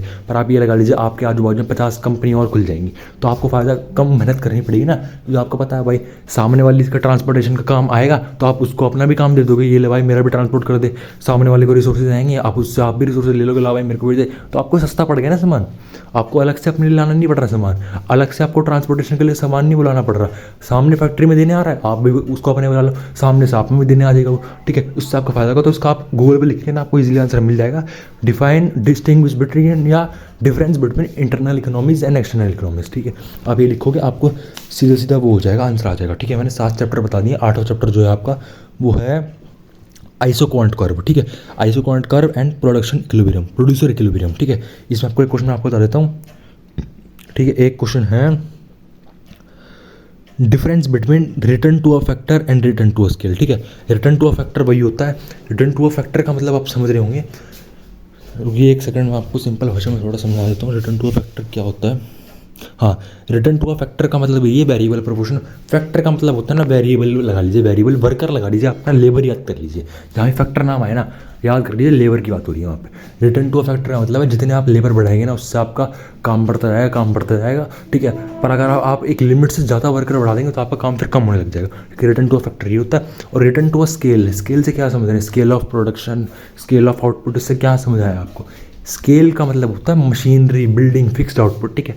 फैक्टर का रिटर्न टू अ फैक्टर में आता है वेरिएबल आउटपुट जो होता है लेबर, ठीक है। और रिटर्न टू अ स्केल में आता है फिक्स्ड आउटपुट जो होता है मशीनरी या बिल्डिंग, लैंड, लेबर, जो लैंड लेबर नहीं आएगा, ठीक है। ये होता है रिटर्न टू स्केल का मतलब होता है स्केल आप बढ़ाएंगे। स्केल मतलब आपने एक और बिल्डिंग खरीद ली, एक और वेयर हाउस खरीद लिया, एक और फैक्ट्री खरीद ली, एक और मशीन खरीद ली, तो इससे जो आपको फायदा होगा वो रिटर्न टू फैक्टर होता है, ठीक है। तो आपको उनके बीच का डिफरेंस याद कर लेना है। और एक आपको कर लेना है, एक और क्वेश्चन बता देता हूँ कि आपको आइसोक्वांट मैप है ना, आइसोक्वांट मैप आपको सर्च करेंगे आपको मिल जाएगा, आप गूगल पे सीधे लिखेंगे एक्सप्लेन आइसोक्वांट मैप, ठीक है। तो आपको मैप आ जाएगा, वो आपको सिंपल उसको याद कर लेना है। काफ़ी सिंपल सा मैप है, बता देगा आपको क्या है इसमें, यहाँ बताऊँगा तो आपको इतना समझ आएगा नहीं। और क्वेश्चन में रुकिए आपको बता देता हूँ। हाँ, एक क्वेश्चन आपका ये इंपॉर्टेंट है इस क्वेश्चन से, इस चैप्टर से। Explain the forms equilibrium with the help of isoquant and isocost line, ठीक है। आपको सुन के तो लग रहा होगा भाई क्या बोल दिया है, समझ नहीं आया क्या बोल दिया कि ऐसे। पर इसका सिंपल क्वेश्चन का मतलब ये है कि प्रोड्यूसर का, फर्म का जो इक्विलिब्रियम है वो बताओ कहाँ पर होता है, with the help of isoquant curve and isocost line, ठीक है। आइसोकॉस्ट लाइन, आइसोक्वांट कर्व मैं आपको सिंपल बताता हूँ। आइसोक्वांट जो होता है, आइसोक्वांट कर्व होता है वो होता है प्रोडक्शन के लिए, कितना इनपुट के लिए कितना हमको सामान लगेगा। और आइसो कॉस्ट लाइन होती है वो ये बताती है, कॉस्ट लाइन का मतलब आप समझ गए हो क्या होती है। कॉस्ट लाइन बोलते हैं कितना खर्चा आएगा, ठीक है। अब आप दोनों कंबाइन करते हैं ना तो आपको इक्विलिब्रियम आ जाता है। तो यहाँ पर आपको समझ नहीं आएगा, तो मैंने आपको ये ओवरव्यू दे दिया है। सबसे पहले आपको गूगल पे आकर लिखना है एक्सप्लेन आइसोक्वांट कर्व, आपको फिर उसका आंसर मिल जाएगा। फिर आपको सर्च करना है एक्सप्लेन आइसो कॉस्ट लाइन, उसका आंसर मिल जाएगा। और फिर आपको थर्ड में सीधा लिखना है कि एक्सप्लेन प्रोड्यूसर या firms equilibrium with the help of isoquant and isocost line, ठीक है। आप ये लिखेंगे आपको आंसर मिल जाएगा। आपको लग रहा होगा सुनने में भाई क्या बोल दिया, पर काफ़ी सिंपल सा है, ठीक है। ये आपको मिल जाएगा, ठीक है। आपको 2 क्वेश्चन मैंने बताया, देखिए हम 2 क्वेश्चन नोट कर लेंगे, काफ़ी सिंपल थे, मैंने एक्सप्लेन भी कर दिए। और एक थर्ड क्वेश्चन में आपको एडिशनल में प्लस पॉइंट में ये बता देता हूँ, what do you mean by expansion path, ठीक है। एक्सपेंशन पाथ आपको पता होगा, एक्सपेंशन का पाथ का आप समझ रहे हो यार, मतलब एक्सपेंशन पाथ का मतलब है कि जो पाथ आपको फॉलो करना होता है एक्सपेंशन के लिए, अपनी ग्रोथ के लिए पाथ फॉलो करना होता है, ये फर्म के लिए होता है, ठीक है। तो एक्सपेंशन पाथ यही होता है कि कितना फर्म को कितना क्या इनपुट लगाना चाहिए, कितना पैसा लगाना चाहिए, जिससे उनको एक्सपेंशन मिल जाए, एक पाथ मिल जाएगा जिससे कंपनी में एक्सपेंशन होता है, ग्रोथ होती है, ठीक है। पर आपको सिंपली आपको यहाँ समझ नहीं आएगा कि आपको क्या करना है, गूगल पे लिखना है या ChatGPT पे लिखना है what do mean by expansion path, ठीक है। वो आपको सिंपल वर्ड में समझा देगा, ठीक है। एग्जाम्पल भी ले लेना उससे, एग्जाम्पल भी दे देगा। तो इस चैप्टर से मैंने आपको सिर्फ 3 क्वेश्चन बताए हैं, ठीक है। 3 क्वेश्चन बताए और तीनों बहुत ही इंपॉर्टेंट क्वेश्चन है। सिर्फ इंपॉर्टेंट क्वेश्चन बता रहा हूँ मैं आपको जो एग्जाम में आए हुए हैं और रिपीटेडली आते हैं, ठीक है। आपको पूरा चैप्टर पढ़ने की जरूरत नहीं है, ठीक है। ये थोड़ी वीडियो लेंथी हो सकती है, पर आप देख सकते हैं भाई मैं 6 महीने का जो कोर्स होता है ना, 6 महीने का सेमेस्टर कोर्स होता है, तो आपको मैं एक वीडियो में दे रहा हूँ भाई। तो इतना टाइम तो डिजर्व करती है वीडियो, और एक लाइक भी डिजर्व करती है, सब्सक्राइब भी डिजर्व करती है, ठीक है। मैं 6 महीने का यार कोर्स आपको एक वीडियो में बता रहा हूँ, ठीक है। अब आ जाते हैं नेक्स्ट चैप्टर पर, जो कि सेकंड लास्ट चैप्टर हमारा जो होता है चैप्टर 9 जिसे कहते हैं। चैप्टर 9 आपका वही है कॉस्ट और रिवेन्यू के बारे में। आपको पता होगा, आपको सबसे पहले ना एक डिफाइन तो आपको नहीं तो पता होगी, मैं सिंपली मैं यहाँ भी समझा देता हूँ। ये टोटल कॉस्ट क्या होता है। टोटल कॉस्ट वही होता है टोटल कॉस्ट सबसे पहले आपको ये बताऊंगा, टोटल कॉस्ट का सम होता है टोटल वेरिएबल कॉस्ट का और टोटल फिक्स्ड कॉस्ट का। आपको पता होगा टोटल फिक्स्ड कॉस्ट जो होती है वो होती है फिक्स्ड इनपुट पर लगती है। मतलब आपने लैंड परचेज कर ली, फैक्ट्री परचेज कर ली, मशीन परचेज कर ली, तो ये फिक्स्ड कॉस्ट में आती है, ठीक है। और वेरिएबल कॉस्ट आती है जो आपने जैसे लेबर ले आए आप कहीं से, लेबर ले आए या लेबर ही मान सकते हैं, लेबर आप ले आए वेरिएबल कॉस्ट में, होती वेरिएबल कॉस्ट आती है। टोटल कॉस्ट बनती है टोटल वेरिएबल कॉस्ट को प्लस करके और टोटल फिक्स्ड कॉस्ट को प्लस करके, इन दोनों को प्लस करोगे आपकी टोटल कॉस्ट बन जाएगी जो आपको प्रोडक्शन में लग रही है कुछ भी गुड प्रोड्यूस करने के लिए, ठीक है। एवरेज कॉस्ट आपको पता है एवरेज कॉस्ट क्या आती है, टोटल कॉस्ट डिवाइड बाय वो नंबर ऑफ क्वांटिटी प्रोड्यूस्ड, ठीक है। ये वो होती है आपकी एवरेज कॉस्ट, ठीक है। आपको ये समझ आ जाएगा। और मैं आपको बताऊं मार्जिनल कॉस्ट पता चल जाएगी आपको। मार्जिनल कॉस्ट क्या होती है, मार्जिनल कॉस्ट वही होती है मतलब cost of producing every additional unit, मतलब एक यूनिट को प्रोड्यूस करने के लिए आपकी कितनी कॉस्ट लग रही है ना, मार्जिनल यूनिट, उसको मार्जिनल वो कहते हैं, मार्जिनल कॉस्ट। जो एक यूनिट प्रोड्यूस करने में आपको जितनी कॉस्ट लगी उसको मार्जिनल कॉस्ट कहते हैं, ठीक है। ये हो गया आपको, मैंने ये बता दिया। और आपको बता देता हूँ, रुको मैं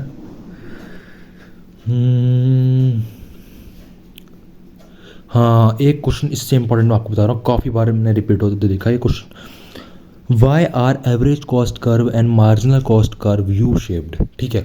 यहाँ ये तो क्वेश्चन काफ़ी लेंदी सा है। लेंदी आपको पता होगा लेंदी में किस सेंस में कह रहा हूँ, जो ईजी क्वेश्चन होता है ना वही लेंदी बनता है, ठीक है। ठीक है, आप लेंदी से मैं समझना यार, बहुत लेंदी समझ नहीं आएगा, पढ़ा नहीं जाएगा, याद नहीं होगा, ठीक है। लेंदी वही क्वेश्चन होता है जो इजी होता है, वही खिंचता है क्वेश्चन। आपको जो क्वेश्चन आता होगा ना, आप एग्जाम में भाई पन्ने भरते जाएंगे उसका, क्योंकि आपको पता है आपको आता है, आप लिखते जा रहे हो, आपके दिमाग से निकलता जा रहा है आंसर, ठीक है। तो ये लेंदी क्वेश्चन इस सेंस में, पर काफ़ी ईजी क्वेश्चन है कि वाई डज एवरेज कॉस्ट और marginal cost curve U shape, ठीक है। आप ये लिखेंगे गूगल पे, आपको दोनों का आंसर मिल जाएगा, बड़ा सिंपल आंसर मिल जाएगा। आप ये भी लिख सकते हैं आगे कि explain marginal cost curve and explain marginal cost and average cost, why is both curve U shaped in simple words, ठीक है। आप एंड में किसी भी क्वेश्चन के सिंपल वर्ड ऐड कर दोगे ना कि सिंपल वर्ड में एक्सप्लेन करो इस क्वेश्चन को, ठीक है, तो सिंपल वर्ड में आपको समझा देगा। वो ऐसे समझाएगा कि आपको कुछ पता ही नहीं है, उस सेंस में समझाएगा। आप वो भी लिख सकते हैं, आपको सिंपल आंसर मिल जाएगा, ठीक है। मैंने ये समझा दिया आपको।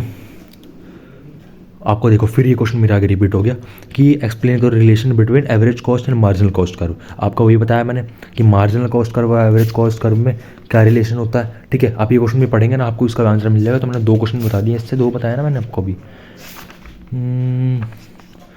हाँ मैंने नहीं, तीसरा क्वेश्चन हो गया ये, ठीक है। ये 3 क्वेश्चन आपको बता दिए मैंने, और आपको बोल देता हूँ मैं, रुको। हाँ एक क्वेश्चन है, what is a shut down point and explain the shut down point using figure, ठीक है। फिगर तो आपको मिल जाएगी। शट डाउन पॉइंट आपको पता होगा कहाँ होता है। शट डाउन पॉइंट वो होता है जहाँ पे भाई कंपनी बिल्कुल प्रॉफिट कर ही नहीं रही, तो वो शट डाउन हो जाती है, ठीक है, बंद हो जाती है कंपनी, ठीक है। ये माना जाता है, जैसे आप लिखेंगे वैसे तो आंसर आ जाएगा, पर ये माना जाता है, मैं आपको अपनी तरफ से बता देता हूँ कि शट डाउन पॉइंट वहाँ होता है ना जब कंपनी फिक्स्ड कॉस्ट का भी वो है ना, वो तो कर नहीं पा रही, वेरिएबल कॉस्ट का भी वो अपना रिवेन्यू जनरेट नहीं कर पा रही। मतलब शटडाउन पॉइंट वहाँ नहीं होता अगर फिक्स्ड कॉस्ट का उसको नहीं मिल रहा ना, पैसा नहीं मिल रहा है, वो भी मतलब खर्चा नहीं निकाल पा रहे फिक्स्ड कॉस्ट का, तो कंपनी फिर भी चलती है। पर अगर ऐसा पॉइंट होगा ना जहाँ पे भाई वेरिएबल कॉस्ट का भी खर्चा नहीं निकाल पा रही कंपनी, इतनी लेबर लगा रखी, लेबर का भी पैसा देने का पैसा नहीं है हम पे, वहाँ कंपनी का शटडाउन पॉइंट आ जाता है, ठीक है। बाकी आपको सिंपल भाषा में पता होगा जहाँ पे टोटल कॉस्ट ज़्यादा हो जाती है टोटल रेवेन्यू से, या लगा लीजिए टोटल कॉस्ट इक्वल हो जाती है, वो शटडाउन पॉइंट आ जाता है, जिससे कंपनी को आगे प्रोड्यूस करके फ़ायदा नहीं होता, वो लॉस में चली जाती है, मतलब उस पर कोई फ़ायदा नहीं चल रहा होता बिजनेस चलाने का, तो शटडाउन पॉइंट आ जाता है, ठीक है वहाँ पे। तो आपका एक ही क्वेश्चन आ गया, ठीक है। और आपको और तो कुछ नहीं है चैप्टर से, ठीक है। और आपको थोड़ी सी टेबल आती हैं, आपकी बुक में टेबल दी हुई होंगी कि जैसे आपको टोटल कॉस्ट दिया हुआ है, ठीक है, टोटल कॉस्ट दिया हुआ है, टोटल वेरिएबल कॉस्ट दिया हुआ है, तो उससे आपको निकालना है, कैलकुलेट करना है कि एवरेज वेरिएबल कॉस्ट निकाल दो या एवरेज कॉस्ट निकाल दो। आपको पता ही होगा टोटल कॉस्ट से एवरेज कॉस्ट कैसे निकालना है, आपको सिंपल पता है कि टोटल कॉस्ट को नंबर ऑफ यूनिट प्रोड्यूस से डिवाइड कर दो, आपका आ जाएगा एवरेज कॉस्ट। तो आज से आपको कर लेना। इस चैप्टर से मैंने सिर्फ आपको 3 से 4 क्वेश्चन बताए हैं, बहुत इंपॉर्टेंट क्वेश्चन है और बहुत ही मतलब भाई कर लेना इन क्वेश्चनों को, ये तो पक्का आते हैं, ठीक है। सारे इंपॉर्टेंट क्वेश्चन बता रहा हूँ इस वीडियो में। लास्ट चैप्टर पर आ जाते हैं, आपके लास्ट उस पे चैप्टर पे जिसका आप वेट कर रहे थे कि लास्ट चैप्टर कब आए। लास्ट चैप्टर आ चुका है। लास्ट चैप्टर यही है कि what are the features of perfect competition, ठीक है। परफेक्ट कॉम्पिटिशन का आपको एक सिंपल आपको भाषा में बता रहा हूँ, परफेक्ट कॉम्पिटिशन किसे कहते हैं। परफेक्ट कॉम्पिटिशन वो होता है जहाँ पे प्राइस ना सेलर नहीं डिसाइड करता कि मैं कितने में बेचूंगा। परफेक्ट कंपटीशन वहाँ होता है जहाँ मार्केट डिसाइड करती है, सप्लाई और डिमांड जहाँ इंटरसेक्ट करते हैं ना, वो पॉइंट डिसाइड करता है कि मार्केट में प्राइस क्या होगा, ठीक है। आप लगा लीजिए आप गए एक बाज़ार में गए, ठीक है, बाज़ार आपका मतलब लगता होगा, तो आप गए यहाँ पे आप कह सकते हैं सरोजनी वरोजनी कहीं भी गए आप, जहाँ पे काफ़ी सारे सेलर होते हैं, ठीक है। वहाँ पे आपने देखा होगा कोई मनमाना भाव नहीं बोल सकता कि भाई साहब मैं इसके 200 चार्ज करूँगा, मैं 500 चार्ज करूँगा, कोई ऐसे नहीं बोल सकता। सबको पता है भाई मैं यहाँ बैठा हूँ, मेरे साथ 10 सेलर और बैठे हैं, ठीक है। मैंने थोड़ा सा भी प्राइस अगर उनसे ऊंचा नीचा करा ना, मेरे कस्टमर भाग जाएंगे, वो किसी और से कर लेंगे। अरे इतने सारे सेलर हैं यहाँ पे, ठीक है, मैं अकेला थोड़ी बच रहा हूँ यहाँ पे। तो परफेक्ट कॉम्पिटिशन वही होता है जहाँ पर एक सिंगल प्राइस चलता है और वो भी डिमांड और सप्लाई के हिसाब से मिलता है। कोई इंडिविजुअल सेलर ऐसे नहीं कर सकता कि मैं ज़्यादा में बेचूँगा, मैं कम से बेचूँगा, ठीक है। इसके हिसाब से आपका परफेक्ट कॉम्पिटिशन सेट होता है जिसमें प्राइस सेम रहता है मार्केट में, ठीक है, जिससे डिमांड और सप्लाई से प्राइस मिलता है। कंज्यूमर अपने आप से सब प्राइस नहीं मान सकता, ठीक है। परफेक्ट कंपटीशन मैंने आपको बता दिया, और आप गूगल पे लिखेंगे ना what are the features of perfect competition, तो आपको आंसर पर भी मिल जाएगा और आप वहाँ से ही पढ़ सकते हैं। एग्जाम्पल भी ले लेना वहाँ से, आपको बढ़िया मिल जाएगा, ठीक है। और आपको बता देता हूँ, रुकिए वेट करिए। हाँ, आपको एक ये क्वेश्चन कर लेना, derive the short run supply curve of a firm under perfect competition. मतलब फर्म का short run supply curve derive आपको बताना है, क्या है शॉर्ट रन उसमें इक्विलिब्रियम में, ठीक है ना। नहीं, आपका क्वेश्चन ये है एक्सप्लेन, नहीं, derive short run supply curve of a firm under perfect competition. Perfect competition मैंने आपको बताया जहाँ पर हर सेलर को एक प्राइस में सेल करना होता है, वो अपना मनमाना भाव नहीं बना सकता, ठीक है। और शॉर्ट रन में सप्लाई कर्व बताने कंपनी क्या होगी, तो आपको सिंपल भाषा में बता दो सप्लाई कर्व क्या होती है उनकी। जितना भाई उनका मार्केट में प्राइस चलेगा ना उतनी वो सप्लाई करेंगे, ठीक है। प्राइस बढ़ गया तो वो सप्लाई बढ़ा देंगे अपनी, प्राइस कम होगा सप्लाई कम कर देंगे, ठीक है। बाकी आप क्वेश्चन को लिखेंगे आपको सिंपल आंसर मिल जाएगा गूगल पे या चैट जीपीटी पे, ठीक है। और बता देता हूँ आपको, और एक सेकंड वेट करिए, एक लास्ट क्वेश्चन बता देता हूँ चलो आपको, ठीक है। एक इंपॉर्टेंट भी क्वेश्चन है, लास्ट क्वेश्चन है, इसमें पूरा चैप्टर समाप्त हो जाएगा। Explain the equilibrium of a firm in short run and long run under the condition of perfect competition, ठीक है। परफेक्ट कॉम्पिटिशन में आपको ये बताना है short run equilibrium and long run equilibrium, ठीक है। आपको बस ये कर लेना, ये क्वेश्चन लास्ट क्वेश्चन है, ठीक है। ये दोनों इंपॉर्टेंट है भाई, शॉर्ट रन और लॉन्ग रन इक्विलिब्रियम दोनों पूछा हुआ है ना, ये दोनों इंपॉर्टेंट क्वेश्चन है, आपको ये तो पक्का कर लेना भाई। शॉर्ट रन इक्विलिब्रियम क्या होता है और लॉन्ग रन इक्विलिब्रियम क्या होता है, बहुत सिंपल होता है भाई। आप बहुत सिंपल, आपने 12th में जो पढ़ा है ना, 12th में 11th में, उसी से रिलेटेड होता है, कॉस्ट रिलेटेड, सिंपली आपको समझ आ जाएगा। बस आपको करना है ना, आपको गूगल पर जाके चैट जीपीटी जाओगे, इसको लिखेंगे ना explain short run equilibrium and long run equilibrium in perfect competition, ठीक है। आपको इसका आंसर मिल जाएगा। बस ये लास्ट क्वेश्चन था, ठीक है। जो मैंने एक क्वेश्चन बताया ना आपको, सारे इंपॉर्टेंट क्वेश्चन है, सारे मैंने काफ़ी महीनों की मेहनत लगा लीजिए, हफ्तों की मेहनत मैंने करी है। सारे पेपर्स को मैंने एनालाइज करके क्वेश्चन निकाले हैं, जिसमें कि सारे चैप्टर के मैंने इंपॉर्टेंट क्वेश्चन ढूंढे हैं जो कि पेपर में आते हैं। मैंने अपने आप से कोई भी क्वेश्चन नहीं करा है कि कोई सा इंपॉर्टेंट अब मेरे को लग रहा हो मैंने कर लिया, और नहीं, मैंने काफ़ी सारे पेपर्स डाउनलोड करे पिछले साल के, प्रीवियस ईयर के, उसमें से मैंने ढूंढा, हर चैप्टर में लिस्ट करा मैंने क्वेश्चन, कौन सा क्वेश्चन किस चैप्टर से आ रहा है, जब जाके मेरे को क्वेश्चन सारे बने हैं, ठीक है। ये क्वेश्चन मैंने आपको बता दिए, आप ये नोट कर सकते हैं, या आपको अगर बार बार पढ़ने हैं क्वेश्चन तो मेरी वीडियो को बार बार प्ले भी कर सकते हैं, ताकि आपको क्वेश्चन भी मिल जाए। और कहीं को तो मैंने आंसर बता दिया, मोस्टली कि मैंने आंसर बता दिए, तो आपको आंसर मिल जाए, क्वेश्चन मिल जाएंगे, ठीक है। और अभी तो मैंने वीडियो बना दी है, आपको पता है क्या 6 महीने का सेमेस्टर का जो कोर्स है ना, मैंने 1 घंटे की, इसमें 1 घंटे 20 मिनट की वीडियो मैंने सब कंप्लीट कर दिया है, जिसमें मैंने पूरे 6 महीने का कोर्स आपको एक वीडियो में करा है। तो यार एक वीडियो तो ये डिजर्व करती है, आपने पूरे साल नहीं पढ़ा, पूरे 6 महीने नहीं पढ़ा, तो ये एक वीडियो आप पढ़ेंगे तो आपका 6 महीने का काम कंप्लीट हो जाएगा। 6 महीने आप मज़े में रहें और 1 घंटा आप पढ़ लेंगे तो आपका अच्छे से निकल जाएगा, सब आपको एक्सप्लेन कर दिया मैंने, ठीक है। बाकी मैं एग्जाम से पहले भी एक वीडियो डाल दूंगा जिसमें कि मैं और इंपॉर्टेंट क्वेश्चन ढूंढ लूँगा जब तक। अभी तो मैंने एक डाल दिया जाके, अभी आप पे समय तो पढ़ सकते हैं। एग्जाम से पहले भी मैं आपकी एक वीडियो और डाल दूंगा इंपॉर्टेंट क्वेश्चन की, जिसमें और क्वेश्चन बता दूंगा कुछ जो कि ज़्यादा ही इंपॉर्टेंट है, ठीक है। बाकी ये क्वेश्चन भी इंपॉर्टेंट है, आप इनको भी पढ़ सकते हैं, ठीक है। आप यार 1 घंटे 20 मिनट की कुछ वीडियो बन गई हुई है, तो आप इसको लाइक कर सकते हैं, चैनल को सब्सक्राइब कर सकते हैं, यार काफ़ी मेहनत लगी वीडियो बनाने में, ठीक है। और ऐसी वीडियोज़ और भी आती रहेंगी, और इस सब्जेक्ट की मैं डालता रहूँगा, जिसमें और सब्जेक्ट का बताता रहूँगा कि आप कैसे पढ़ सकते हैं और कैसे आप पास कर सकते हैं, उनका भी मैं इंपॉर्टेंट क्वेश्चन डाल दूँगा, ठीक है। सब्सक्राइब कर लीजिए चैनल को।